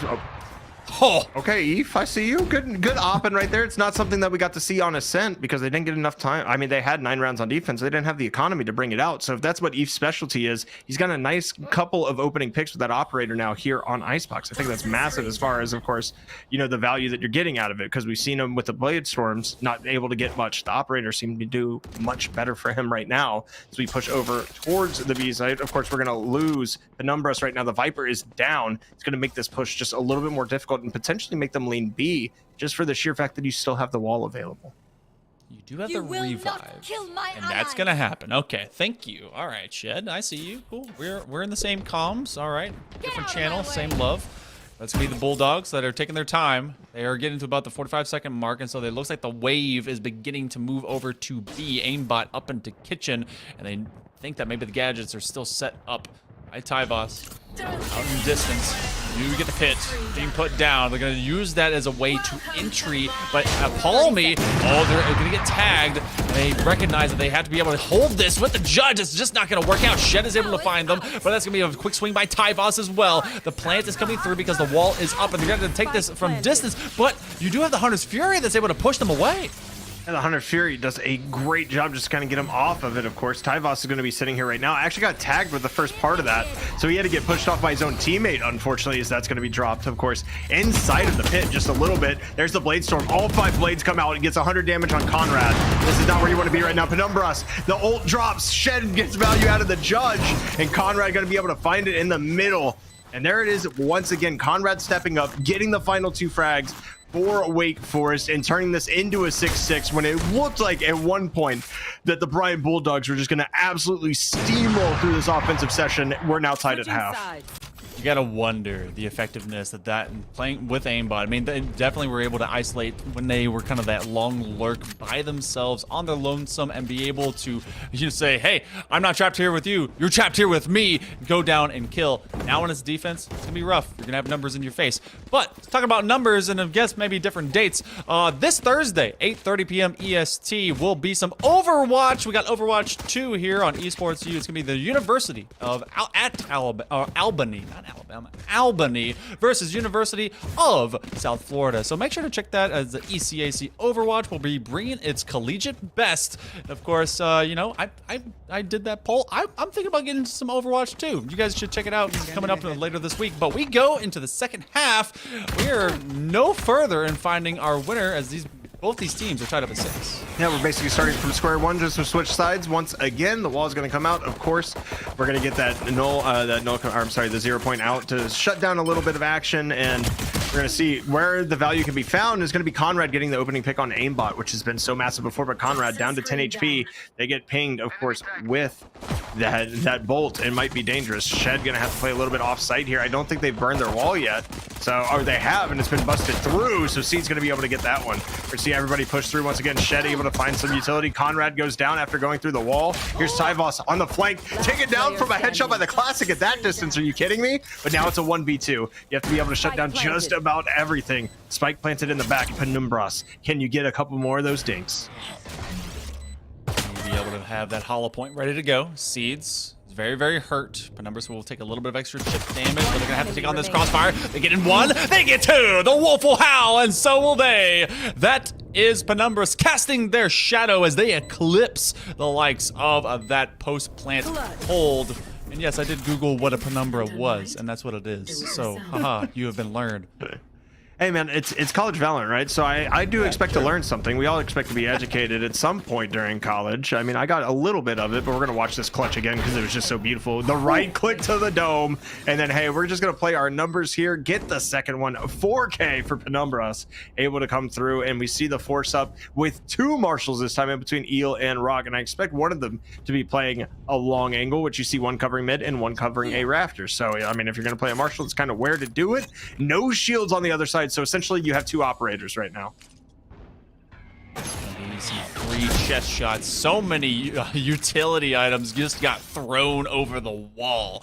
Trying to see if they can just push everyone away. Aimbots, holy, I haven't seen that accurate of work with a stinger in a long time, but put into their hands and it's basically every single one a critical hit. They're gonna move through the toxic screen, so there's a lot of decay happening. They're gonna have to back off because of all this Viper util that does give them at least a bit of pseudo space out just beyond maze. Rock and roll, baby, as they're gonna drop Tyvos. You said it was basically an operator, and they're operating quite fine. They are operating mighty fine right now, as they're going to have to make noise to go ahead and break this wall. And of course comes up the Viper pit.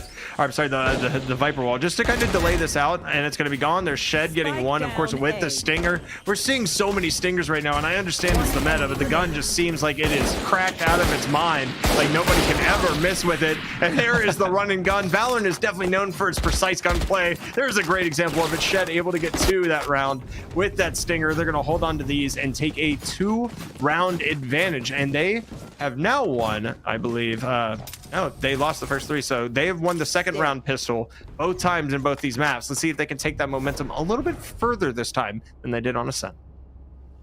Let's see aimbot at the 20 bomb, 2 times as many as his next two teammates. Actually, you put both in total for Shed and Penumbras, and you've got what Aimbot has been able to output right now. But still, the rest of the squad is no slouch, as they're not under sub 500 either. Shed is going to be holding a very, very tight angle in what could be a crash of a 1v5, and you do have the recon dart that does not identify them, so they may be able to get at least one. They do. The spike will drop. Oh, but that will be Tyvos that's able to trade out Sentinel for Sentinel. On top of Yellow Box, holding onto this Overwatch is Conrad to be able to get some safe run in. But that's a poison orb. Aimbot's going to hold that close angle, and they don't like it, so you do see the Silva back off to be able to put a shock dart in front.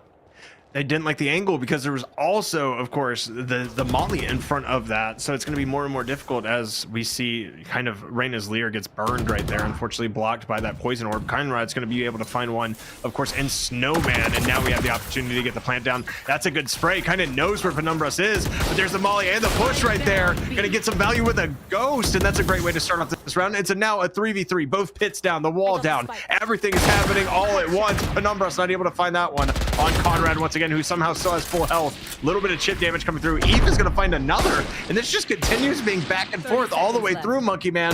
And I think the real question is, can you get the plant down? No, Eve has another headshot with the Marshall. Oh, they keep just teasing each other, and that's Eve from distance. The 3K is finished. Just continuous. You know that they're lurking right around that corner. You have the Lear coming over to you, and you cannot get around it. So you keep having to kind of just stagger start your plant, and then of course, as they have just one popping up from the next, it's just constant Groundhog Day, doing the same thing over and over, and just unable to eventually get it down. So that pays off. You see now this weird broke eco. They're gonna look to maybe save. They have a Guardian at least up, some half shields. I don't know what Wake Forest is gonna actually run up with. This looks a bit messy. They still have one person just kind of chilling on 3K, so the Bulldogs have really gotten the heads of the Demon Deacons. Oh, again! Just aimbot and opening duels, name a better duo at this point. It's not going to happen. And I don't like the staggered buy. I understand kind of playing ring around the rosy, of course, when you know aimbot's going to get aggressive anyway, and this might actually be a good opportunity. Nope, aimbot's just better. Oh my god, aimbot. Go ahead, have yourself a day on Reyna, sir. You definitely deserve to play this agent. Little bit of an overheat there, peeking out two on Rafters. It's going to allow them to go ahead and rotate. And we still, of course, have Penumbras just sitting over there on B, just kind of holding out, waiting for this. And I think the big difference that we've seen is there hasn't been a lurk opportunity yet. I'm basically going to call this round unless Jumper pulls the biggest that the biggest. Yeah, it's not gonna happen. Yeah, so miracles aren't gonna happen today. And I think the difference that we're seeing right now is that double duelist setup allowed Bryant to really put pressure on both sites, right? And we're seeing a lot of just 5-man stacks right now for Wake Forest. And if they're able to split that up just a little bit more and maybe find some value and just be a little bit more patient and default it out, they might be able to find some success on offense. But right now, you're just letting Bryant stack up the economy. Oh, that sidestep tap that aimbot is so good with. 23 kills. It continues to. It's almost like the Jeopardy winners that went on for what, 40-something days in a row. When are they going to be stopped? So far, not been having. You do have the Bladestorm that is popped, I believe, by Conrad. Is going to try and set up a hardcore defense. No, that is rather Eve. No, well, actually, you have two Jets. They're going to be facing each other down. But Conrad does bring it forward. Eve has the operator, and they're going to try and shut away 5 knives with one big bullet. Aimbot will reconvene with their duelist buddy, Amigo, with the 0-point knife, but this is a familiar corner, and Conrad knows that probably someone's sitting nearby, and the Empress is popped. Are they ready for this duel? That is the question, as Eve is going to be able to find one already. That operator finding its mark. We're going to see if they're going to be able to get another one here. Here's a shock down to Fart and a nice little, of course, snake bite to be able to get a little chip damage down. Aimbot's going to be taken down. It's going to be massive right there as well. Here's the swing, the right click going to miss. Shot a field goal in between two of them. Unfortunately, not able to convert that. So Penumbras now able to find some stuff. The jumper right here, just trying to do what they can with the Sheriff, and it's a 4v3. You do have the Viper's Pit available, but do you burn it on an eco round where you only have a Sheriff? I don't think the answer to that is yes, Monkey Man. I mean, I've seen people do crazier things, and I'll honestly push it. If they were able to get at least one kill, I could see them looking to invest to it, but Eve still has that power weapon, watching after the direct plant site. And then, I mean, you could try to escape, but you're also having your flank watch, and that is actually coming through as Shed is able to get rid of Tybots from their temple, and they find another one to be able to put this round away. This is Bryant operating in a high accord. You said that they were looking like even greater in their chemistry, that they're just being more decisive. Two separate halves, they've been on 5-round streaks that really made a difference. But the last time around that occurred, Wake Forest was able to wake up and tie it back up. They need to do the same thing here, and it has to be, again, off the shoulders of Conrad. And again, Conrad just has to defeat aimbot. That's really the opening duel that's making all the difference in the world, right? But now we're going to see peeking from their nest on the defender side. Actually, are you going for the Asuna play? No, you're going to play on pipes. The Heat here has a great angle. Find yourself some value with that op. He has been so great with the Marshall and this one as well. Kind of shuts down that push immediately from B, man. You see everybody just kind of backing out just the slightest bit. On B, they're going to start aggressing. They see the wall is committed. I mean, honestly, at this point, with aimbot already known and seen on the flank, you might as well get this down, get the Viper's Pit committed, and just see what kind of value you can get before this wall drops again, because you know EVE is going to have operator shots down. Oh yeah, you have to get away from it. You're going to be able to see EVE just from distance, and if they're not paired together, this is the only time you could. Waiting this long, it almost seems like they're kind of waiting it out to go over to A, simply because the sentry did identify that aimbot was at their flank. So maybe they've been able to just chill, just hang out. No fun. The null command does come through. The recon dart does identify where EVE is, and so they will hide in their corner. They know you're there, EVE. You've been there for what, the past 4 rounds? Palmy is able to find aimbot. Tyvos is able to pick up seeds as they do get that revive. So maybe this was timeliness. They're just a little bit hard-headed. They want B. Not only the spike isn't down yet, they weren't able to commit off of the null command. And so EVE is still back here with this operator, and Seeds gets taken down for a second time this round. Here this comes, of course, the wall back up, and are you going to be able to find any value out of it is my question. You still haven't gotten the spike down. You have 13 seconds left. You're staring down the barrel of an operator, and that wall's going to drop in about 5 seconds. There it is. The spot from the recon bolt as well. Not going to find anything, but the plant still hasn't gone down. They have delayed enough time, and this is actually going to be over just by time. There's 7 people saving this round. Well, I'll make it 6, but okay. I don't know what comm call happened in the middle of that, but on the minimap you could watch Tyvos walking to go put a sentry down at flank point, heading to B with spike in hand, come all the way back, and then have no chance to actually put it down. I don't know what was happening, but it looked like confusion, and Bryant was just living in that moment going, what are these guys doing? Sure, continue to let us just util stagger you, and now they're on match point. It's gonna have to be 6 in a row if we want OT. And here we go with the big 5 push once again. A lot of good util being used out. Oh, and aimbot actually, I don't know if that was accidental or not, but they know exactly where this has come from now. Oh. And Palmy going to do a good job of giving an opening frag there on aimbot. I don't know if that was an accidental lift or if they called for it, but the wall is there. It's going to make this a little bit more difficult to plant as they come knives blazing, just trying to get rid of this wall right now. Jumper's going to get over the top of it. The plant is going to be confirmed. The Viper's Pit is in use, but there's a counters Viper Pit that might be able to be used as well, and not a lot of people playing outside of this to really gain sight anywhere on the map, so this is going to be kind of a cluster as far as this retake. You have EVE with blades in hand. They're moving a little bit quick, and that is going to be Shed, who is just beyond the extremity. Go right into this corner. Oh my goodness, everyone just going to flick in their mouses as quickly as they can. DPI up to 5,000 as Jumper will be eliminated. Palmy sees the silhouette of red, and that is in their eyes as well as their body. Tyvos stays alive for all of a minute, but that minute is time up. It's going to be Bryant University who's able to get the defuse, able to turn this into a 13-6, doing just 1 lesser than map number 1, but hey, we're guaranteed map number 3. We are guaranteed map number 3, and it's going to be the old college decider. Of course, it's going to be Haven that we're going to be going to next. Definitely excited to see that, but I mean, picking Icebox was kind of a surprise, right? Because we typically see Icebox as a decider map. Like, both teams are kind of like, don't really feel like playing it.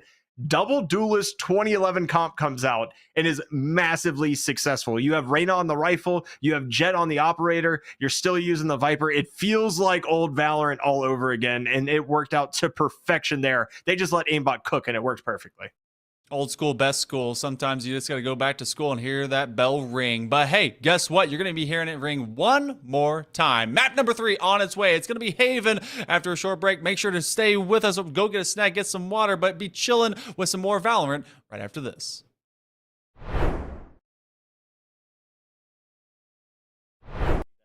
their name is out there, right? Or that they're known, right? As we're growing the space, as we're putting this together, it almost feels really interesting that, your star entry, your star entry in Valorant, or your star forward on Rocket League, right? Whatever the case might be, now they can have NIL deals. It's a thing out there, and I think, I don't know, maybe Mike, you want to start off, but yeah. I think thank you for teeing that up. So I was talking for too long. I forgot to bring NIL into the mix. So it's a common occurrence, occupational hazard. So I would say that so NIL for I'm sure most of you watching understand what it is, but NIL stands for name, image, and likeness. Name, image, and likeness, that term has been utilized to describe the transition of traditional student athletes, NCAA athletes, and their ability to monetize their name, image, and likeness. It went live July 1st, 2021, and it has continued over the course of the last nearly 14 months now. It's an interesting term because it's been co-opted to describe the NCAA's approach to student athletes being able to make endorsement money or be able to monetize any part of their name, image, and likeness. But it's been around forever, right? We've had athletes endorsing brands for over 100 years. Babe Ruth of the New York Yankees was endorsing brands 100 years ago, and it has continued onward from baseball cards all the way through now, where we have lots of different integrations of how influencers can monetize their followings. So what I would say on the traditional side is it's still a very young space. There are a lot of stories out there regarding NIL that tend to focus on the negative or how out of control, I put in air quotes, it has gotten. But there is still a burgeoning marketplace for many more student athletes that are involved. About 17% of NCAA athletes are currently involved in NIL, but 65% more than that want to get involved and are curious how to get started. On the flip side, brands are challenged with a few different things in the space. There are 10,000 professional athletes in the United States. Once July 1st, 2021 hit, and you dump every NCAA athlete into that space, that's another 500,000. So brands that maybe didn't have a dedicated athlete strategy when there were 10,000 now have 500,000 plus that 10,000 to figure out how to activate who they are. That's a lot. I understand brands' hesitancy in some instances, but I can tell you that companies like us are on a daily basis educating brands and student athletes as to the software you can use, the types of activations you can get involved in, and how to utilize your followings, or if you don't have to or want to be a social media star, are there ways in which you can monetize it? Now, I know I described that under the umbrella of the NCAA, but I see it as being no different in esports. I think there are massive opportunities for people with followings to be able to use that and connect with brands. I think a company like us can help you to do that. And then beyond that, we can make sure that those transactions are safe for you. I think there are opportunities, not just at the individual competitor level, but at the program level to have a sponsorship go to that. I'm sure some of you out there listening and watching already have deals like that in place, but I think we can continue to enhance, augment those deals and make them more comprehensive and make them, first of all, I think product deals are perfectly fine, but I think we can get beyond that and grow some of these deals to a greater extent. Paulie, thoughts on that?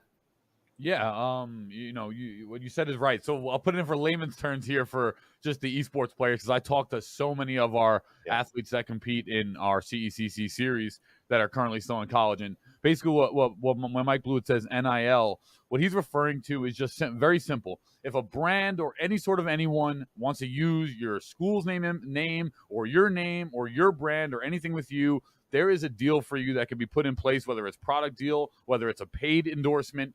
You can, whether you're a macro influencer or whether you're a micro influencer, you can be paid for your services. So most of the people, when I talk to them, most of the, I won't say people, college athletes, they are, intimidated by the word. They don't really know what it means. They've never done anything with it before. And that's what it means. Any single time a brand or anyone at all wants to use your name or do a deal with you or do some sort of activation with you or your school, that's basically what the layman's terms, the NIL meaning comes from. And it's evolving in this space. There are so many brands that want to associate with micro and macro influencers. and just get people involved with their products or their services. So all of you, collegiate athletes out there that are competing in esports, not only are we trying to broker those deals, but also keep your eyes, ears open, and don't be shy or scared to take these deals, because that's what I've heard the most, is that most of the time they're just scared to take them. They don't know what they are. They don't know if they're locking themselves into some agreement or terms that they're like going to give their name away or something too. So this is a really important space, and it's how you're all going to physically make money and build your brands along with company brands. So it's really important to learn, and my advice is to just get your feet wet. Don't worry about shying away. Read the contracts and take some of these deals, because growing your own brand is the future of what our industry is going to be, in my opinion. Exactly. And if you follow in the pro space, you'll see that the pro teams are not only focused.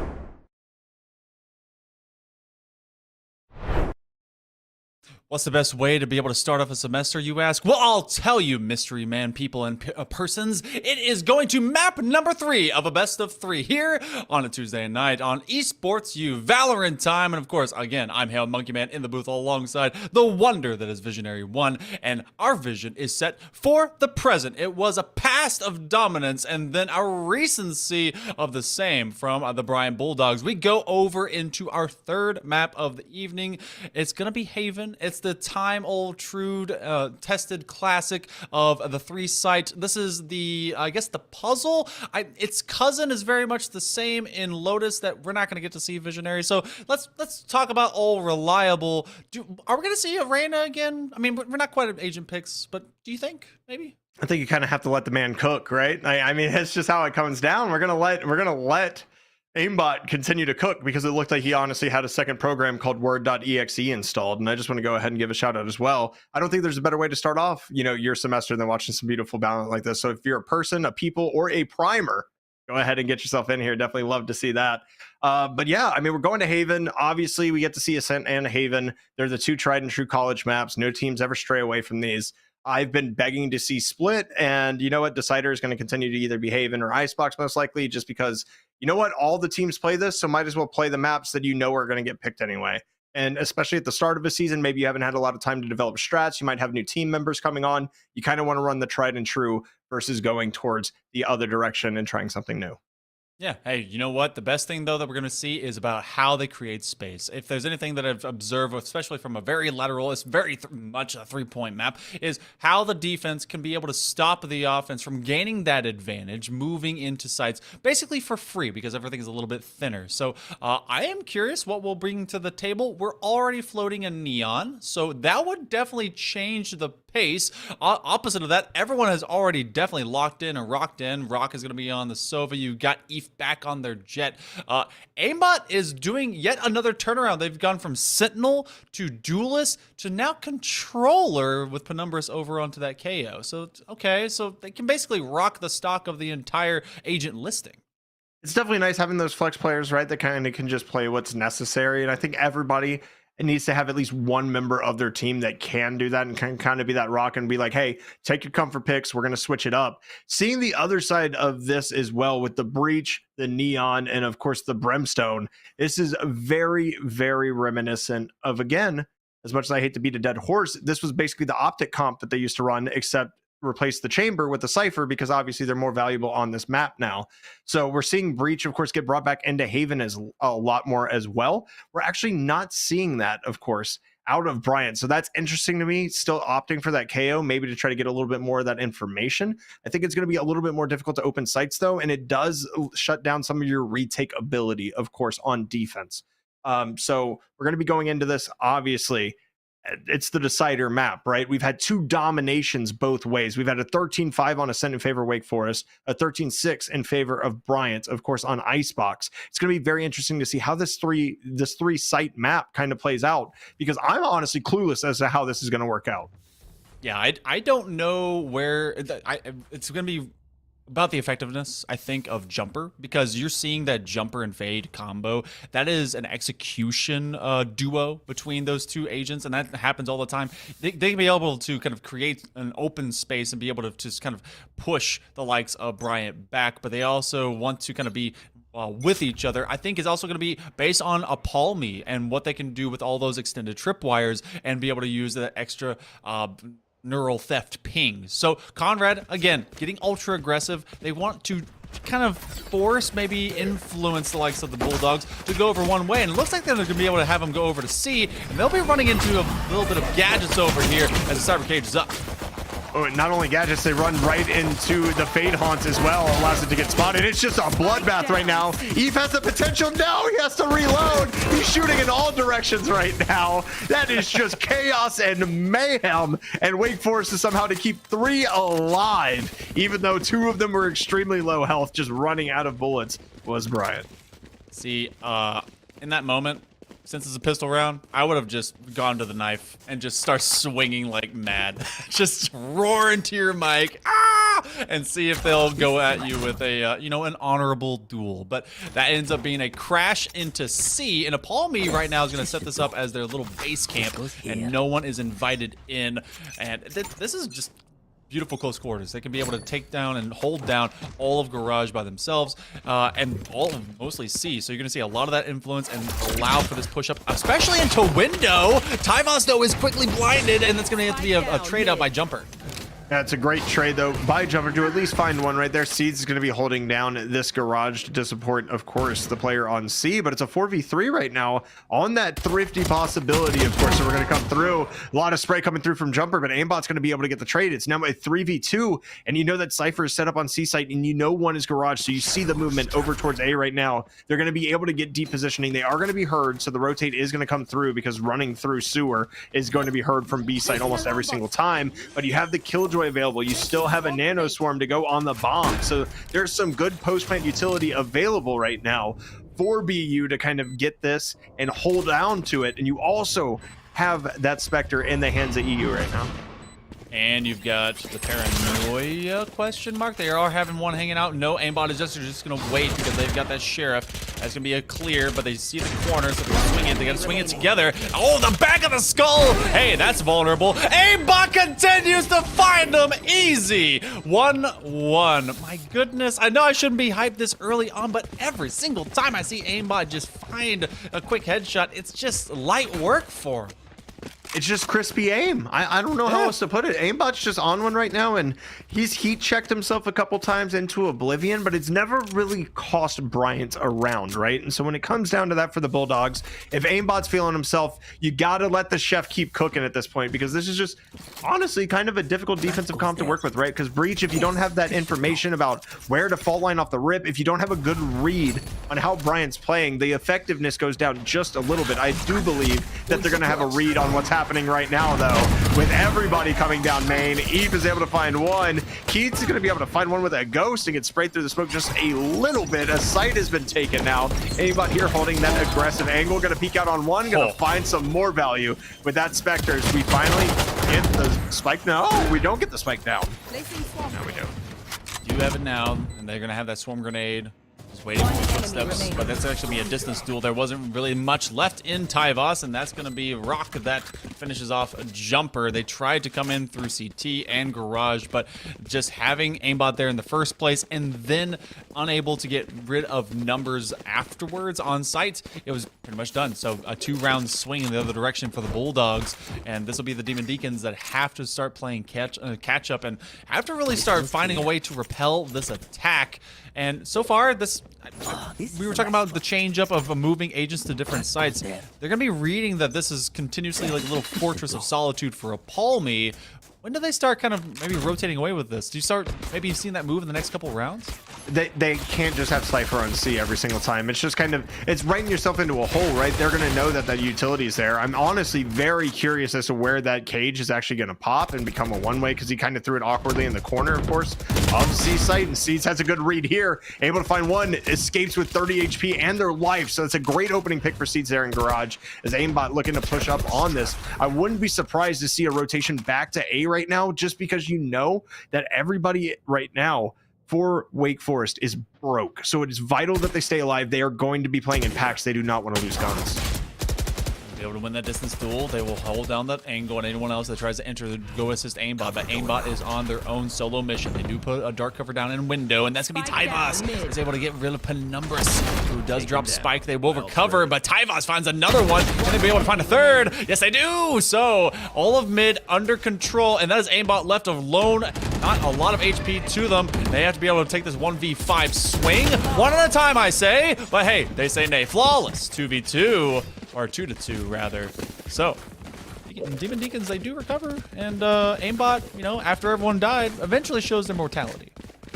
Yeah, and I mean, it happens in 1v5 scenarios, but that round was so pivotal for Wake Forest's economy, right? Everybody was down to $300 at the end of the last round. To come out with a flawless and not have a gun removed from your hands is so vital to just your kind of positioning as we go on. You kind of flip it on its head a bit here with, of course, Rock and Penumbras having a little bit more of course, economy than anybody else on their team, but it's not enough to be able to get a full buy for the next round. We're going to see Conrad here, going to get spotted, of course, by the 0 points. So hey, you can't, you know, go sprints like it's a Call of Duty game for 5 more seconds as they sit on the A site. They've gotten that idea that they're on A, and look how many people are already there. It's 3 people on A site, and I have a feeling like Bryant knows this because they're being extremely hesitant to push.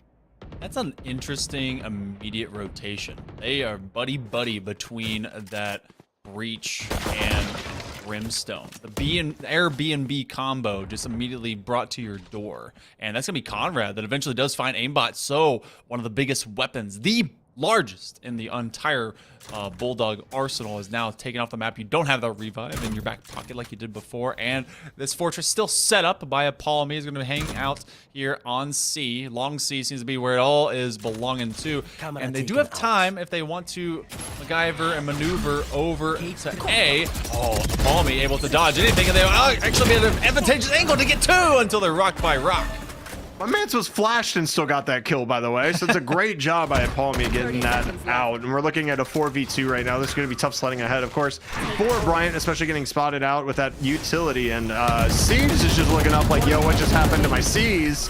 As Jumper going to find one, Tyvos is going to find the other. And essentially, when you're one of the last 2 alive and you have to deal with a breach, you know you're getting bullied. That's all I can really say about it. They had 4 people there. You saw the aftershock, you saw a flash, and you saw a stun all committed at the same time at the same angle. But this is a great job by Palmy. A, not getting spotted, B, getting flashed right there. Of course, that flash did go to backside, so it was a quick flash, but still being able to have the presence of mind to get your target locked on, take your time, find the headshot immediately, just exterminating 2 that are pushing out of sight. They had that quick flash, but they also had the tripwire that gave like a momentary ping, that X-ray vision. So I wonder how much of that did kind of glean through all the blindness. I wish that's how it worked whenever I was, you know, 2400 vision. Hey, LASIK, it's a thing. It's great, but they're able to have that without corrective surgery. Palmy putting down some spray from distance.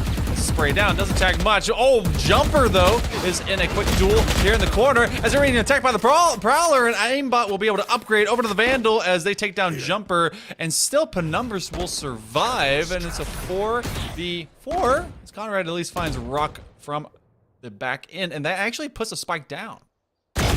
Yeah, oh my gosh, this flank by Conrad. That spike being down as well, this is going to be very difficult for Eve. Can they get this? And there is the stun. Seed's going to find another one. The slide right into it. The ADS from 2 inches away. I don't know if you need it, but if you want to stun on him, you just, in fact, did it. It's a great job. And it looked for a minute there, right? Bryant starting to get that momentum. They take away the thrifty round. They win the anti-eco with the eco of their own. They win the round after that as well. And now they have dropped 3 straight, and you're sitting with Conrad having spirit fingers at the ready. I know that Conrad had to check every angle as he slid in there, but it looks like he was purposely 360 clipping. Like, and then, you know, just kind of got stuck ADS. He's like, I must make this work. Well, rather than, you know, panicking, they continue to be a turret on feet. Shed is going to hold this corner as Conrad will just be a threat. Big trades happening across the map as mid and B becomes the battleground, and Aimbot is unable to win more of those aim battles. Eve has to escape off the tailwind, and they're dropping a lot of major numbers here for Bryant, and Shed is just double checking before Conrad ultimately feels like they are comfortable enough to start pushing far forward. And that was just rude with the wall bangs in the middle. Eve, look at the counter strafe shot coming out as well, though, to try to even these numbers out just a little bit. It is 3-2 right now. They know Conrad's going to be coming from this angle. They have the Vandal in hand. They're looking to get this value out of it. Great swing on the Seeds, but unfortunately going to be taken out by Conrad. It's just going to make it difficult once again. Spike going slowly towards A right now. Going to be interesting to see if they do hear him, and he opts to go for long, so he won't be heard, I believe, until he gets the plant down. That's definitely heard. They're going to start rotating over to the A site, and Rock trying to isolate the 1v1s. This is extremely smart. Unfortunately, that neural theft's going to come out. You either have to push it or you have to sit back, and that is not the move, my man. That is dangerous positioning, especially with the second ping. Expect that next one out from hell. Conrad does take a lot of chip damage, but you simply double swing, grab a buddy, make sure the system works, hug it out, put two wonderful guns down range, and be able to take down your opponent. So, Wake Forest, they'll be able to make swift work. I mean, just look at that. They're looking at the death cam. So, they looked a little bit more collected. The first couple, I was starting to panic. As soon as they broke that one into the 1-1 off the pistol, I was like, okay, has the likes of Bulldogs really just been able to take control since Icebox? But we've ramped the other direction considerably. It's 5-2. Few more. We'll see how they act within these first 10. We do have the ult economy kind of building for both sides. It seems the defense will be able to respond just fine. It certainly does. It's a good, of course, recon bolt to get Conrad off of site, and they're just giving it up. They're going to play the retake here, but you look at the ultimates that they have. You have Fade, of course. You have the Breach, the Rolling Thunder available. You have just everything. You have Spirit Fingers available if you want to use them too. I mean, if you want to go full Jazz Hands here, you can do it. I think the issue that I've seen so far with Bryant is the fact that they're relying on their smokes to be that first push so often as the null command comes out and gets rid of all those ults, at least for a little bit. The active blinds they were getting with those leers is not there. They aren't running off the KO more than just the null command. You do have one up in heaven trying to be able to get a few extra fights down onto that connector, but you now have the wombo combo. Gotta love it. It is a nightmare, and you get to pop 10 feet into the air. They're going to be moving forward. The orbital strike bringing down one, but no, it's actually just a lot of quick fights. Aimbot is fighting them all. That's a 3K, and he's got the classic out, having used up every bullet in the chamber, and now they're just straight hard defusing. They're able to at least get half. Will it be killed by two? They do commit to it. Rock is able to find another one, and Shed with the Bulldog. It looked like the defense was going to be able to stop them in their tracks, especially with the Nightfall and the Rolling Thunder coming in, but they just couldn't be able to get them in time. And you know, you talked about the wombo combo being so effective. There is no way that's possible if Aimbot doesn't find a way to get 3 there. Like that round was literally clutched by Aimbot just being able to hold down 3. And mind you, he was spawned by a Haunt as well. He was lit up purple on our screens. Y'all got to see that. And then he still proceeded to take 2 more down after he was spotted. So he was there, he was ready for the fights, and ended up working out in their favor, of course. And I think the biggest thing as well is that Odin spam might be doing some chip damage here. Doesn't find anything, but I like the idea coming out from Seeds, of course. But to continue the point, as that's a nice little trade, of course. Eve is taken down, but Shed's going to be able to get something out of it. Just to continue the kind of final part of my point, though, Monkey Man, you didn't have to burn the lockdown, so that's still in your back pocket right now for Bryant Bulldogs, and it's going to be a nice little thing to have if you're trying to push the site and clear some space. It looks like they're going to do that from this cubby off of Sewers. Tyvos, I'm expecting it. They're going to put the molly down, so there's not going to be a lot of progression, even if they're doing so. You do have the From the Shadows as they actually navigate all the way to C, but that's Aimbot that's going to be that demon from the side. They never expect it, as Apollo was waiting. This is a full-fledged decoy play to move from A to C, and Aimbot continues to be that impact player that takes player after player down from the likes of Wake Forest. But now into this 3v2, you have a very hurt Sova that's playing way off sites. They don't have much more than just the guns in their hands. They don't have the Hunter's Fury, but they've got Furious players in front of them, as you do have the Fade and Breach combo coming up.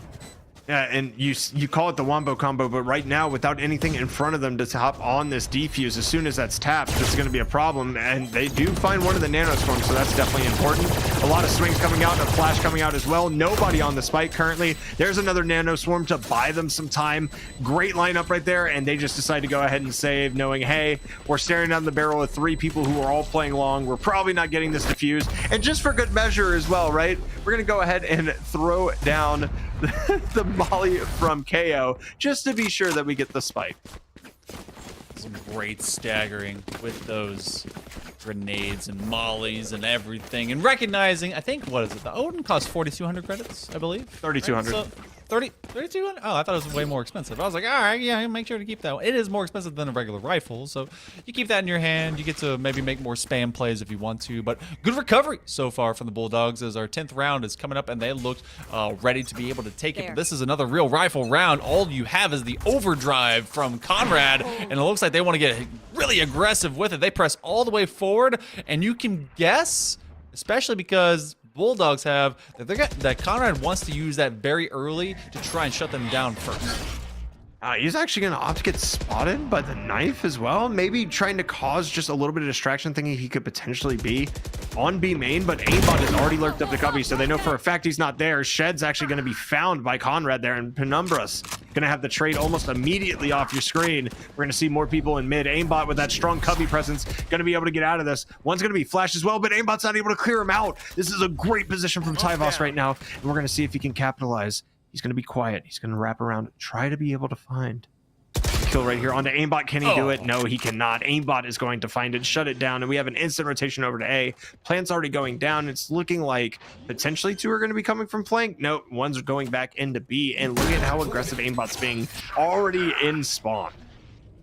Aimbot is on something right now, and I mean that from they are finding so many kills, but also bloodthirsty. They will be dropped. Sometimes you got to put a crazed animal down, and that's what's going to happen by Jumper, who we've not seen be as effective as they were on Ascent. Jumper's going to have a few quick jiggle peeks as they have at least one beyond that mid box. They have another one out in the sewer. Will they get any support from that opposite end? I think because they couldn't get a quick clear that they're going to just walk away, not try to deal with any of this. They will have some exit kills. They just won't be able to win the round. Apalmi will drop, and eventually this goes towards the Bulldogs. We're even at 5 inside the first 10, and I like the decision making.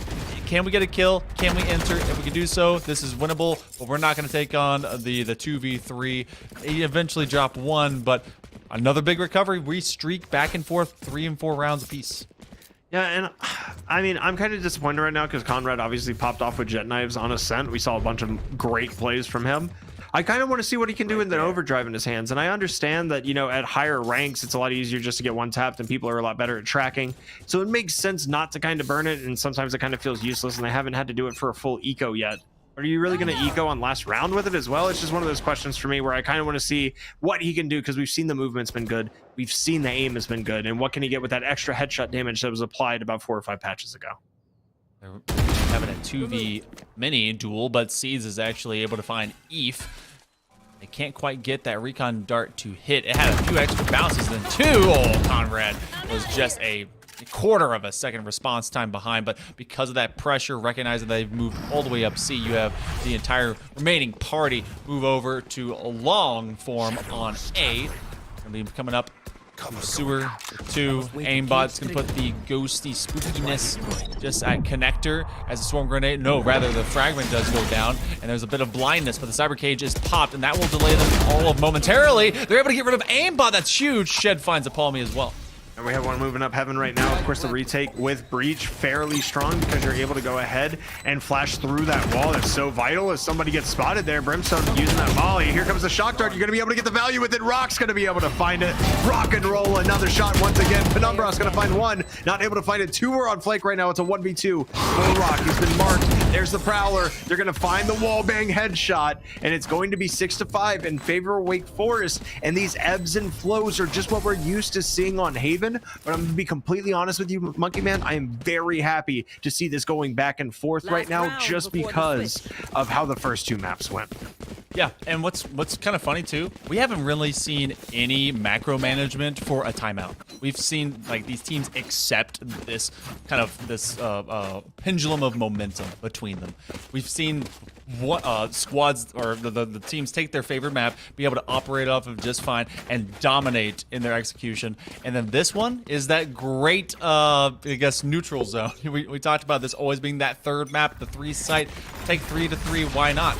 Can they be able to find some level of difference here? In the final round of the first half, Conrad is dropped early. That's lead v lead. Aimbot will find them, and now B is at least a feature. They're in a default.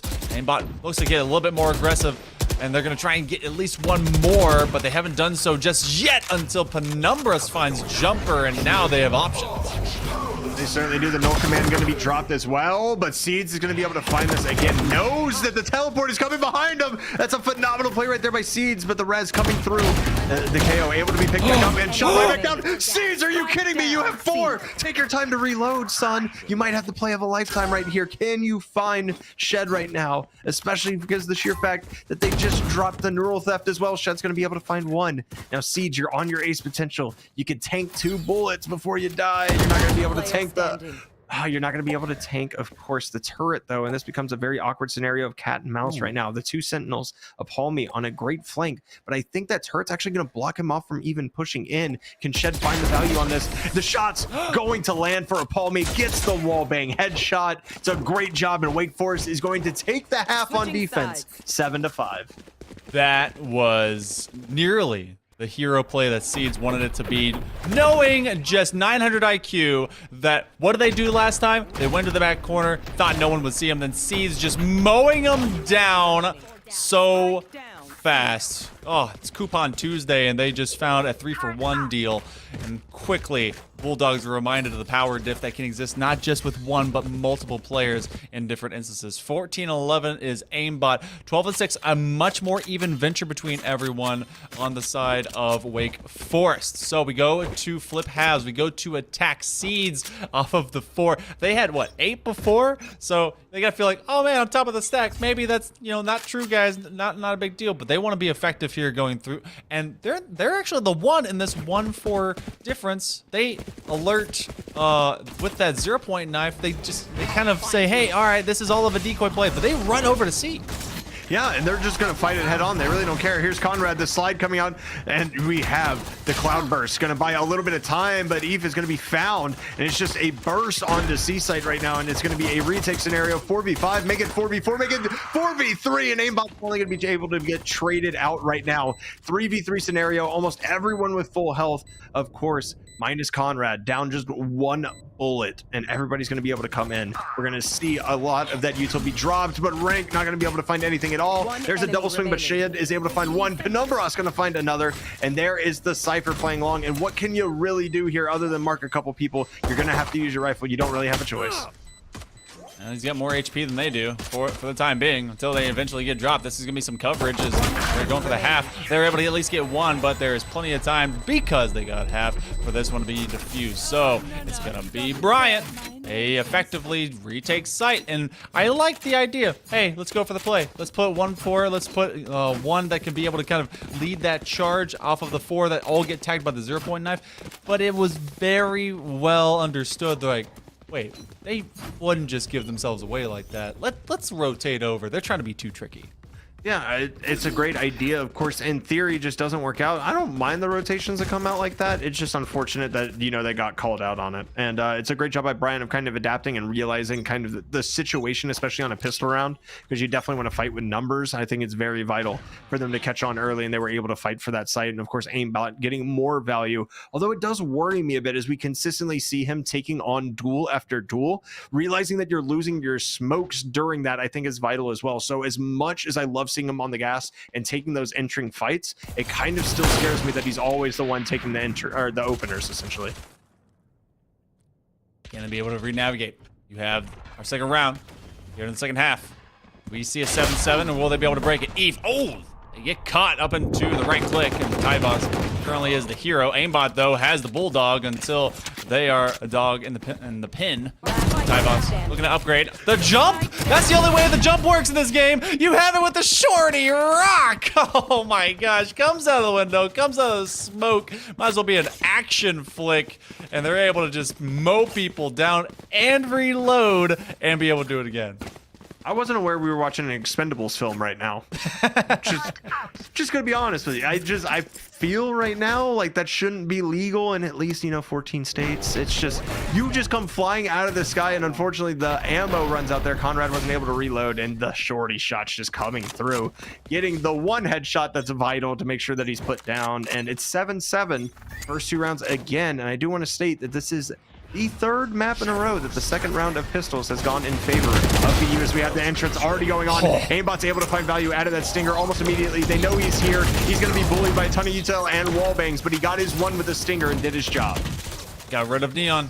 Got rid of Conrad. But Numbers does the same to Jumper. Tyvos starting to come alive. Really starting to be that player that you could be able to move behind. They do have the spike. Oh, another one. No, Apollo will be dropped by Shed, who's staying basically in their own shed within that garage. Are they going to plan for backside? They have this one right in the middle of box, and you have this 2v2. Very hurt Killjoy hanging outside of garage, but they're actually going to take that long flank on C, and they have to watch very, very far crossfires from top and bottom. Are they exposing themselves to it? You have just a ghost, at least from that distance, and Rock start to creep up, especially as they got their attention. So Seeds finds Rock.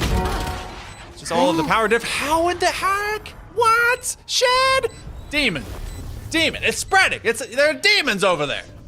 Oh my god. Not only that, it's a wallbang headshot with a Spectre that puts him down. You are at a life disadvantage. Did they land 3 headshots? I need to see the damage numbers on this, because I am just... Wallbang headshot. They were only down like 40 HP, I believe. Like, it wasn't anything crazy, right? They had 27 shield and 40 health, and you somehow pull that out of nowhere. And 1, 2, I can't even tell you, but just accurate spray coming out, realizing the shoulder peak there, trying to use, the bigger wallbang potential of the Vandal to their potential, knowing that they were low, not able to land the shots. And we see BU come out again, and here's Aimbot taking opening duels, but you can't do that against 4 people in a row, man. No smokes again right now for Bryant. I wonder if that's going to be an issue. Very well could. We do have a quick wallbang as well. I'm starting to learn that this entire map is just hollow. 4-1. Bryant defensive and fortress driven. Palmy is able to at least get 1. They have to be able to get 2 more, but they can't, even with that stinger that apparently was pumped up and has some nice kicks to it. But 7-9, look at this, 4-row inside of this. And what do we see? This will be another real rifle round, I believe. Yeah, the eco is at least there, so we'll be able to see that challenge. But Bulldogs starting to be in a great position of power, and the operator for EVE, remember you were talking about that they haven't been able to kind of get into it much? We've got an opportunity right now. And you're doing it on the most vital part as well, right? You're on defense with Jet. You don't have to worry about opening up a site. You can just go ahead, peek those long angles, have some fun with it, prime that tailwind, and just get out. And with EVE having so much value, of course, on that Jet, on Icebox, because of those long angles, this is something that's definitely going to be advantageous if they do end up peeking, obviously. Fault line going to push them back just a little bit, not willing to peek this all the way out, as 2 are actually going to go towards short here, of course, off of that Cypher's cage. So good job just kind of taking the space that's given to you. This is going to be terrifying right now, knowing that KJ is set up on the site. If they hear this util, they're going to be vastly prepared for what's going to be happening. You do have Conrad and Aimbot just kind of chilling in distance over along C, and this might be a commit to push up in through sewer. They leave the Killjoy alone on A, and I believe the numbers advantage will start to become a little bit more obvious. They put a staggered dark cover, but the Nightfall comes through, and then that's going to be a very dead Shed. So none of those gadgets even matter. They're going to be able to get that plan down. The retake will have to be real, but they do have the null command to try and make it work and to re-navigate and situate the battlefield off of that from the shadows, and it looks like that is going to be happening at the same time. So here we go, the Molly, but they have an orbital strike in their back pocket to try and keep, anyone from trying to get it, but EVE with a quick body shot, and now it's all the orbital strike. Can he get massive value? They're going to have to wait for the 2 seconds, so this should at least be half. Note, they got that out beforehand, so the incendiary going to be able to delay enough. There is, of course, an orbital strike coming out. EVE going to be taken down as well. That's absolutely massive. The stim beacon, they're trying to run it down. They should be able to get on this, and they should have enough time. It's a good flash, but Penumbra's going to be able to take care of it. It's going to be close, but it's going to be taken down once again by Bryant. They're going to get to double digits first in the race to this, and they are now 3 away from the win. They are starting to separate themselves out bit by bit here on defense on Haven. Aimbot at 22 and 15. It hasn't been easy and as clean as before, but it's still been just as effective. And that's gotta hurt you. That's one of those moments you would think, okay, let's take a breath. We gotta chill. We gotta time out. I would have done a little bit earlier, but that's just not happening right now. This is a team that continues to just grind it out, try and not allow the momentum for the Bulldogs to jump from it. So, will we have full weaponry? We're going to have an overdrive. Haven't seen that out of Conrad yet, so let's see how Spirit Fingers does hit. They're going to go for the stun. They're going to be able to chase him straight out of the window. They barely are able to get the quick shot onto Rock. They're looking to clear out this smoke, and there's a bit of chip damage that is in fact done. They're able to swing back onto Conrad, and they have Spirit Fingers back in hand. Palpatine, power, infinite power, and they're looking to get rid of Aimbot. That is a 3K as well. We go back into Sight. Sight is in control. Hey, you know what? You press up, you get the neon running, and everyone else can too. I mean, it's a great job and a great way to get Conrad going, right? Let's just be aggressive. Let's go ahead and open up a site. Go ahead and use that overdrive. See if you can find some value from it. And they were able to, as it's going to get smoked out. Conrad might get caught, but Shed gets caught with the knife out, switching over to the gun. And now it's the rundown. The ace potential, knowing that there's an operator there. The tailwind, trying to get it. And it's an ace for Conrad with the Spirit Fingers, Emperor Palpatine. And only Sus dealing absolutes, but he absolutely wiped the floor with BU that round. Sometimes you just gotta put them down, and you have the electric touch to make it happen. Not the cheese touch, that's the bad touch. This is the good one that gives the Demon Deacons a spark of life. So they do it behind Conrad like many they've done before. 19 and 11, looking pretty good, and they're trying to catch up to Aimbot and the gang. But look at that ult economy diff. You're gonna have the neural theft, but that's gonna take a Palmy to find a dead body. The rest of it, well, it's pretty much open and good. You got the lockdown for maybe retake or repelling. You've got the Blade Storm if they really wanna, and of course, be able to clear default off of that Hunter's Fury. Aimbot chilling. He's put hands up. He's like, all right, hold on. Let me just get aggressive. You've got an operator? Cool. I'm gonna die.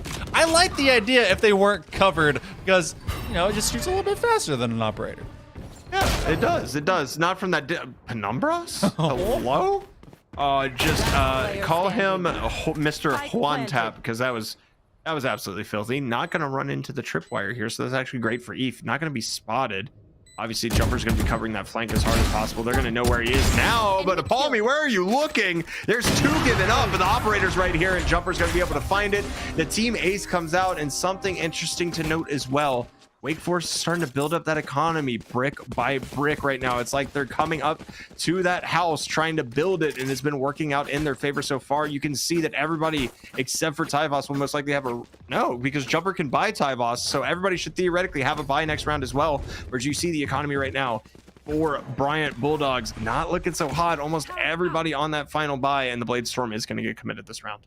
Yeah, ETH has been able to hit some of their shots, but they're 8 and 18, so they get prioritized on being dropped, and they in fact have a shorty. So they're gonna wait at least for first touch to see if anyone starts running up and seeing if they not just check their corners, but their ceilings too. And this looks to be a separation of one and some. You do have Conrad out in mid if anyone were to get aggressive out in garage, but this is a test of who's chilling from in sewers. Eve recognizes quick shots, so they ask for the dark cover, and so now that one's gonna be delayed, but this seems to be a collective moving around A, and so is the rest of the gang. Yeah, everybody's going to be falling off of this just a little bit. I was actually surprised to see Cypher Palmy down here alone with the spike in sewer, because that would have been a very rough engagement if you have to go against an elevated jet with the Blade Storm. Luckily able to get the shoulder peek to try to get it. And I mean, obviously the positioning here isn't super strong, as the paranoia is going to come through, but they're going to be able to shoot through it. Eve gets taken down and Palmy gets one as well. Conrad going to find aimbot, and now the Hunter's Fury to delay. They're going all or nothing right now, trying to find this value with this, not able to shut down the plant. That's essentially a burnt ult as well, and now you're in a 5v2. This is going to be tough sledding ahead, and they're going to see the dart come out as well, and Conrad just about to push like a mad lad. Conrad, both his stuns go into the same spot, so they don't actually stun close. They just stun, well, that box, so unfortunate for them, but both will run away. This is a save. They recognize that their economy is just burned, so both Shed and Rock are going to hang on to the two Vandals they got. Everyone else, well, they could go hunting, but they're not going to do that too much, at least with Jumper holding on to that operator. I don't remember Jumper getting the operator. When did that change hands? Hold on. When did that happen? That actually happened whenever EF was dropped. Oh, okay, there you go. Yeah, when F was dropped. Because remember they pushed long, they were able to get him on flank, and they ran out with it after they got the pick on the one who was playing for exit frags. So that's when that changed hands. Okay, all right. It seems like forever. It feels like forever ago, right? But after 5 straight rounds right now for the Bulldogs, Wake Forest has come back and put 3 of their own on the board, and it's another eco round right now for Bryant. This is going to be very difficult, but KJ playing for the first time on this C site. We're going to see if they can get some value out of their utility at least, but it doesn't like they're putting everything down right now. If they don't get this, because ultimately the next one's going to be a bye, if they cannot get that next one to work, 12 is going to be basically shelved. Line them up, knock them down. ETH is able to get everyone clowned. They're going to retreat after getting a 2K 50 HP in their pocket. Aimbot, oh, you can't predict where he's going to go. He came straight up mid. This is ruinous. They're all around them. Aimbot trying to be able to take on the rest of the squad. See the shoulder, and now they're getting a weapon upgrade. They nearly got to reload to take on a Palmy, who's going to get got right in the middle of it. Thrifty round for the Bulldogs. That made great work out of their eco. I mean, it's just the ebbs and flows, the back and forth. Like, obviously you can't allow ETH just to creep up and be able to get 2 there, and just able to line up. And really, you didn't check your corner there, right? There's no smoke, there's nothing in the way. You have to check that. You can't just walk blind. They both walk out and just line up directly in front of each other and give ETH the 2 easiest kills he's had all game, to be completely honest with you. And at this level and at these stakes, you know, you're trying to set the tone for your entire season, Monkey Man. Those are just those small mistakes that can really break you down during situations like these. New division, new year, new sense of urgency into this competition. Are they going to be running it down? You got the orbital strike still in the back pocket. They were able to build back up to that. But now you have the fault line that does shock to at least separate. ETH, they're waiting. Oh, turn around, wrong way. Basically executed yourself on their own gun. And maybe finding another 3K. ETH, you brutal bully. They look to escape. The damage is done. Penumbras finds Ziff, and they're able to get to match point, series point for this first week here at Esports U. I'm just confused right now. Did like ETH just get like spirit bomb energy and he started just popping off right now? That's 5 kills in 2 rounds. That is a ton of damage done here. And look, I mean, he even before this happened, he got checked on the corner and it just wasn't checked fully. It was just a quick flick, and the realization of the fade coming through wasn't able to even get a shot off before ETH had popped them in the head. So it's just so difficult. You can't keep letting them get away with it. And my God, way to flip this on its head. You get a thrifty, you get instant retribution, and you still don't call a timeout. You know, with the way this series has been going, I expect OT, but I also expect this one to maybe even be more effective as they run it in with the Rolling Thunder. A little bit of blindness as they do at least have the fast lane stand up. Conrad and Palmy take him down. Oh, it's like a candy cane, and they're lighting up the kill feed with their bodies and their deaths. The plant does go through. 3v2. You do have the lockdown, and guess what? That's getting used. The Swarm, they're trying for the lineup and get rid of anyone that's hanging out in long, and you do have them hanging out in sewers, long, and even further back to trying to escape this giant dome of death. I would have liked to see them push up just a second earlier to be able to go ahead and try to get this half, but I mean, aimbot go kill is a valid strategy as well, as Short is going to be smoked out here. It's going to be combined with a nano swarm to keep them off of this site. Are you going to be able to push this in time of a question? There's the alarm bot. There's the shot from aimbot once again, trying to get it to half at least. The flash comes out. They weren't able to get it half though. One gets taken down. You might not have enough time. Jumper, can you clutch this? They get back on it, but it's not half, and aimbot is going to drop to the spike, and just an unfortunate mistake because Monkey Man, it was milliseconds away from being half, and unfortunately just lets it go a moment too soon. Milliseconds, micrometers. You could try to pinch it, it would squeak, and it would have been just there. Ow, my goodness. With all the things that aimbot has done so amazingly right, they could have been able to just hold it and then trust the second half over to their teammate. But what it could have, should have, literally just seconds in the past. We have to move over to round 24. This is the one that Wake Forest needs. To force OT. So you can have us go the distance. A 30 bomb was acquired by aimbot. Can they be able to be the big bomb that shuts down the Demon Deacons? It is all B. The Nightfall come forth. And that is great delay right there, of course, with the fragment as well. And here's the Spirit Fingers. Emperor Palpatine has arrived, looking to get some value out of this. Slides through the wall, gonna be found by Penumbras. Penumbras gets 2. He was stunned. Are you kidding me right now? The plant does go down, but it is a 4v3 retake. And right now, okay, make it 3v3, but this is the hardest site to hold because you can get hit from so many different angles. And Penumbras is gonna continue to find more. He's on 4. Is he gonna be able to get the ace? And I do have to say, you have to push out to window right now because you do know for a fact that they have the orbital strike, but the null command gonna shut it down for at least another couple beats, and there's 8 seconds of it gone. Rox is gonna find it. That is going to be the round, and we're going to see the Bryant Bulldogs last 2 games and be able to take the first series of the season. Wow. That was a performance and a half. After getting absolutely obliterated on Ascent, they take Icebox, and then this was a sweat fest, Visionary. Holy cow. It was, I can't, look, soft applause because I don't want to break my mic, but both these teams brought their best to showcase to start off this spring semester. I loved Aimbot being able to galvanize their squad, really lead from the front. I got to look over into the stats. I just want to be able to see who had what. You had such a share of all the First Bloods over to both Conrad as well as Tyvos, but then still Aimbot at the top, 30 and 20, nearly pulling off the triple-double with 9 assists, still doing fat work over there. Tyvos doing the same thing as they did get the triple-double at 19, 19, and 14. Both teams brought their very, very best in that last round, showcasing that they definitely have practiced it. They've been doing their studies, but sometimes it's just about who's able to take those final duels. It doesn't matter about that one mental error before. They took it at the very end. And I mean, without the timeout, without anything to kind of talk about it either, right? They were just able to kind of cohesivize, galvanize themselves and be able to come through knowing that they messed up and just instantly just be like, hey, that round's behind us. We have the chance to win right now. Let's go ahead and do it. And it was really, of course, on the back of Penumbras, who just did phenomenal work right there, getting a 4K in that final round, and also stunning out with the 0 point and the ultimate, making sure that the orbital strike can't go off, because if that did, I'm almost positive that would have been enough of a delay to get the spike to go off. Oh my goodness. Seeing the likes of when they brought the overcharge through and Conrad just didn't see Penumbras in that corner. Oh, just too much of the fast lane. And it was enough hiding by Penumbras to be super effective in that final round. But guess what? We're going to be taking a short break, seeing if we can get an interview for you guys just before we close it all for the night. So be back in just a moment right after this.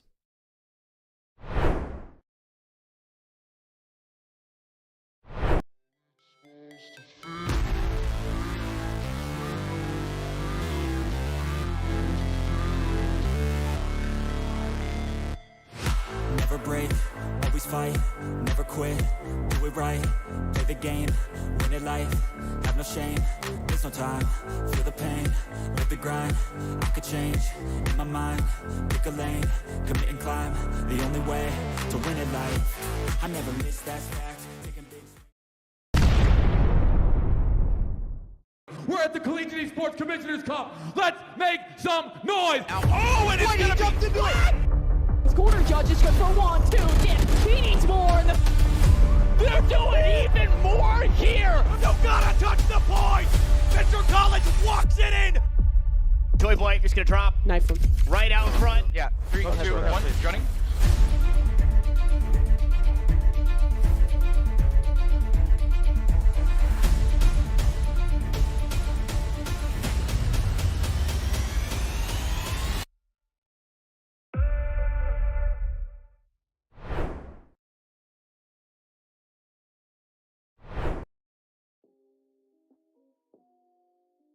What is going on, everybody, and welcome to the ECAC Top Plays of the Week. I am Septilance, and I'm super excited to walk through these with you so you can see all of the great moments we are getting out of collegiate esports. One of my favorite things about these seasons is as they go on, as the years continue to pass, the skill ceiling just gets higher and higher, and the teams get better and better. Starting things off in week 1 and 2, these teams came out the gate swinging. Let's take a look at what they were ready to bring out in these early weeks. Valorant is a game all about risk versus reward, and Sin from NYIT wanted to show us just how much he was willing to risk to get that great reward of a round win. Sort of forced to pop off, maybe get a little bit more sniper play, but these direct tight angles make it tough. You have Axorus that actually gets a wallbang headshot onto Prime.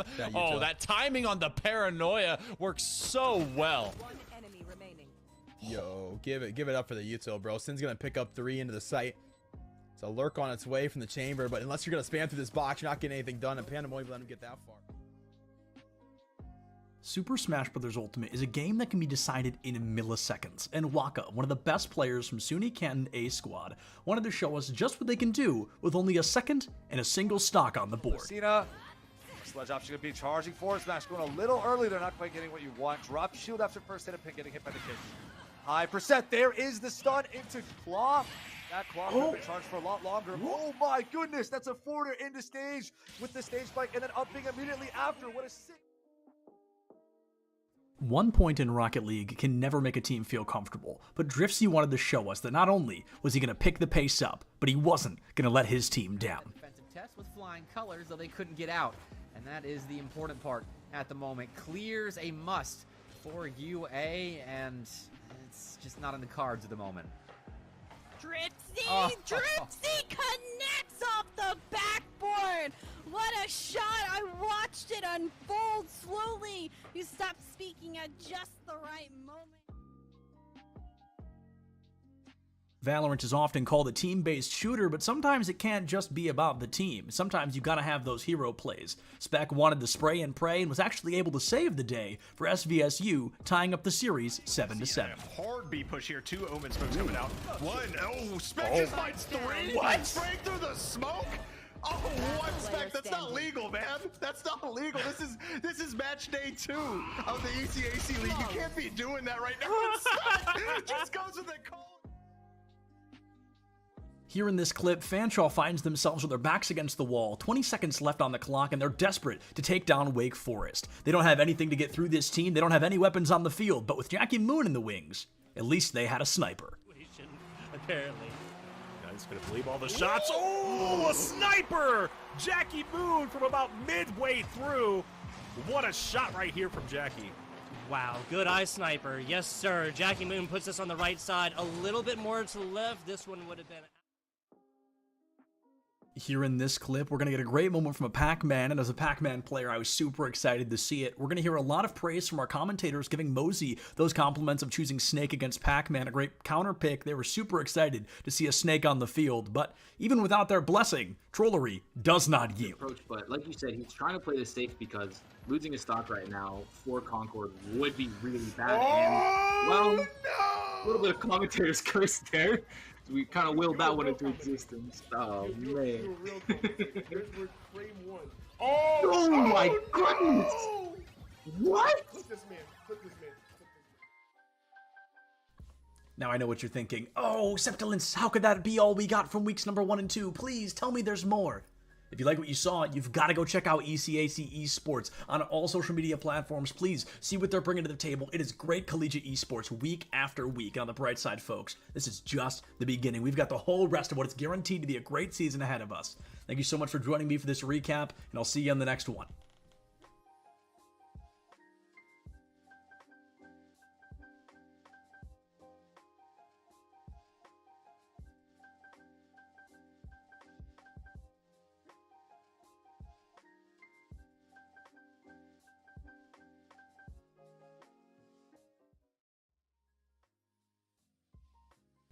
Hello everybody and welcome back to ECAC Plays of the Week, and it's not just any week this time, it is the playoffs. We've got 8 incredible clips and I'm super excited to jump into them. My name's Septilence, I hope you're ready to hop into the ride.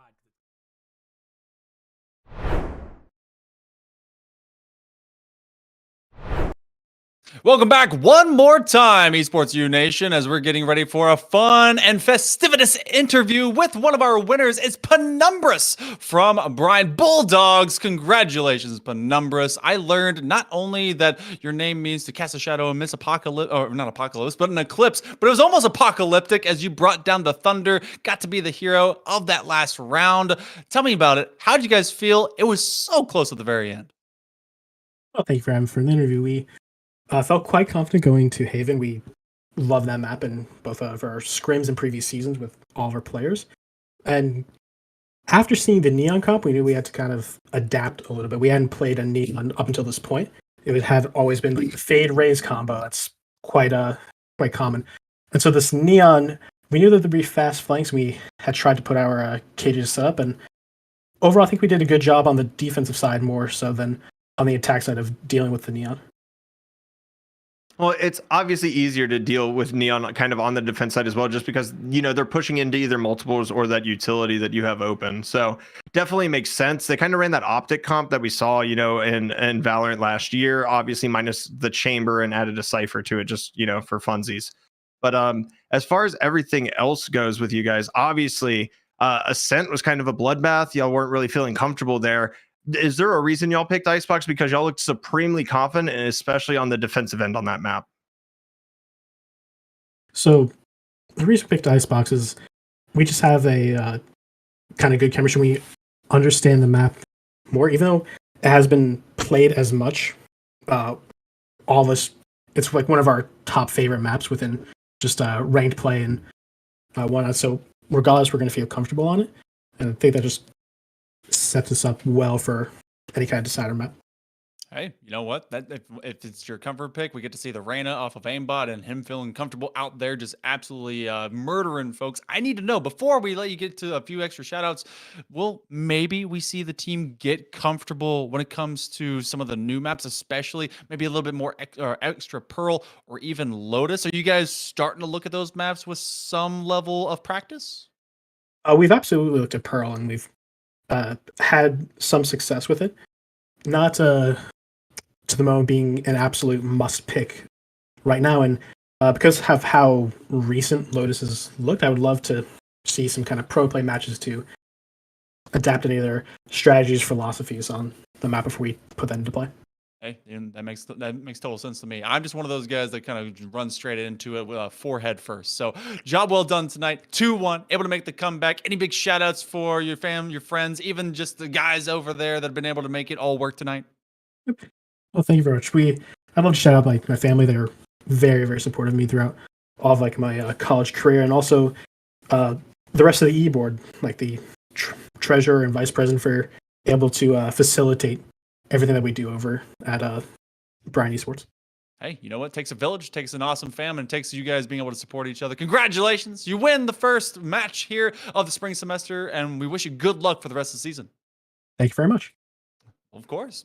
Well, Visionary, you know, I first, when I thought that map was going crazy, I thought this would be a 2-0, but this ended up being an amazing matchup, and it was the first one that we got to see to start the semester. I hope the rest of the season is just like this, but I don't know if my heart can take it with how much action we just saw. Yeah, you know, when we have 24-year-olds in production calling themselves old, apparently our hearts are about ready to shut down. So I'm right there with you, to be completely honest. At the end of the day, though, I really liked today just because we got to see a ton of different compositions, right? We got to see, you know, the mirror match on the first map on Ascent. Then we got to see, you know, the Sage come out on Icebox versus no Sage for the other team. We got to see a Cypher and a Neon on Haven. So a lot of variations in comp. And I think with the new meta, with Chamber kind of being shut down a little bit, we're going to continue to see these flourishes as well. And that's the thing I'm most excited about this season, on top of the new maps, is just kind of the turning face of a new meta and seeing how people can utilize these agents in different ways now that Chamber isn't as dominant as he was previously. You know what? You get rid of the old, make way for the new, but also bring a sprinkling of that old school in to make sure everyone still remembers how to play it. But for right now, this is it for the evening. We appreciate you guys being able to hang out with us. Also, fantastic observing and as well as production with Coltoon, Cool Scoots being able to hang out with us. And again, congratulations to the Bulldogs, able to defeat the Demon Deacons tonight 2-1. We're going to have some Rocket League and Overwatch action tomorrow and later this week, so make sure that you stick around on this channel when you can be able to find in those later evenings. But for right now, I'm Hail Monkey Man. That is Visionary 1. You're pretty darn awesome. We'll see you next time.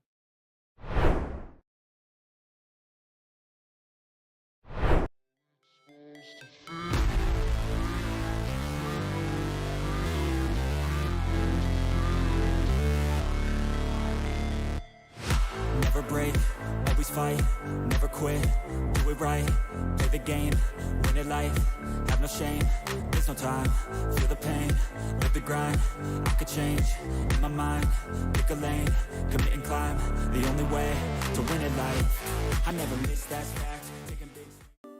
That's so cute. UCF, and it's really cute. I'm gonna move down here. How do we feel? The odds for UCF? What are we thinking? They got it. No, we got this. We got it. We got it. Go Knights. Charge on. 100%. My friend Nick is behind you. He's gonna record it. Don't look at him. You'll ruin the shot. Don't look at him. Don't look at him. Come on. Oh, let's go!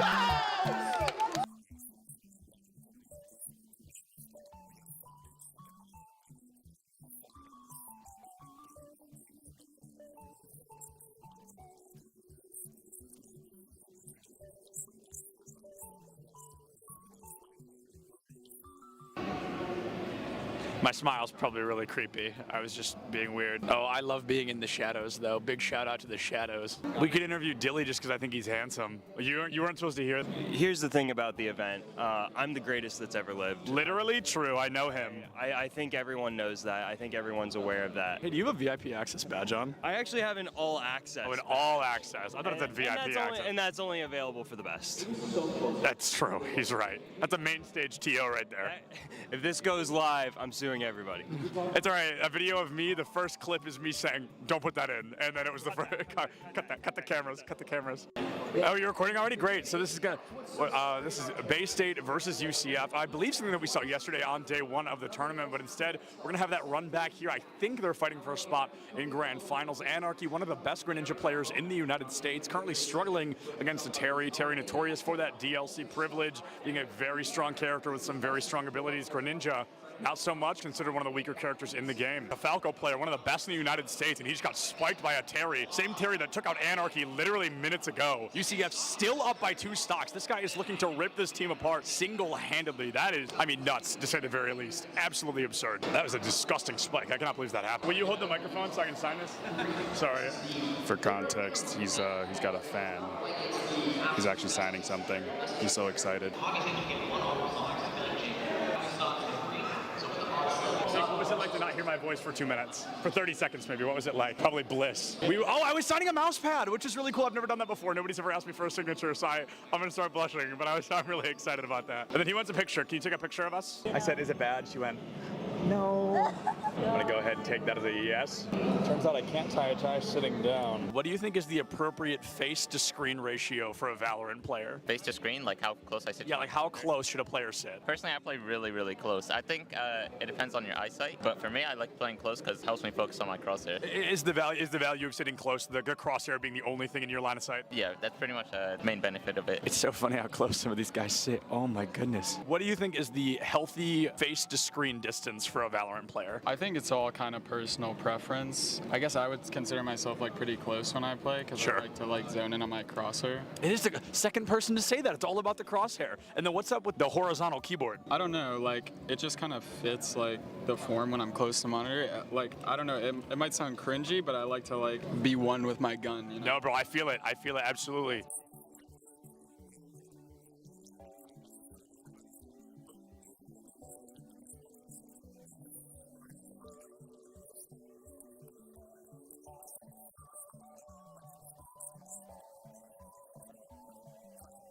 What is going on, everybody? I am here with some UCF fans. How are we feeling about UCF? Let's go! Let's go! We've got a bunch of UCF fans in the crowd right now. UCF, they're up by a single game. They're looking to find their third and possibly final, secure a spot moving forward. Things looking great for them against Northwood here today. This guy's playing Minecraft right now. He keeps double building instead of placing the dirt. Pressure's on, man. Everybody's watching. Just kidding. Just me. Cameraman's not over here. Just kidding. He's behind you. There's actually always cameras on you if I'm around. Do you double build all of those? No excuses, bro. Your college esports Minecraft team absolutely rolled. L after L here. Let's hope UCF has a little better luck on stage, huh? What is going on, everybody? I am Septilins. I have the honor of welcoming you to the Collegiate Esport Commissioners Cup here in Atlanta, Georgia. All right, that was good. That was good. Good content, good content.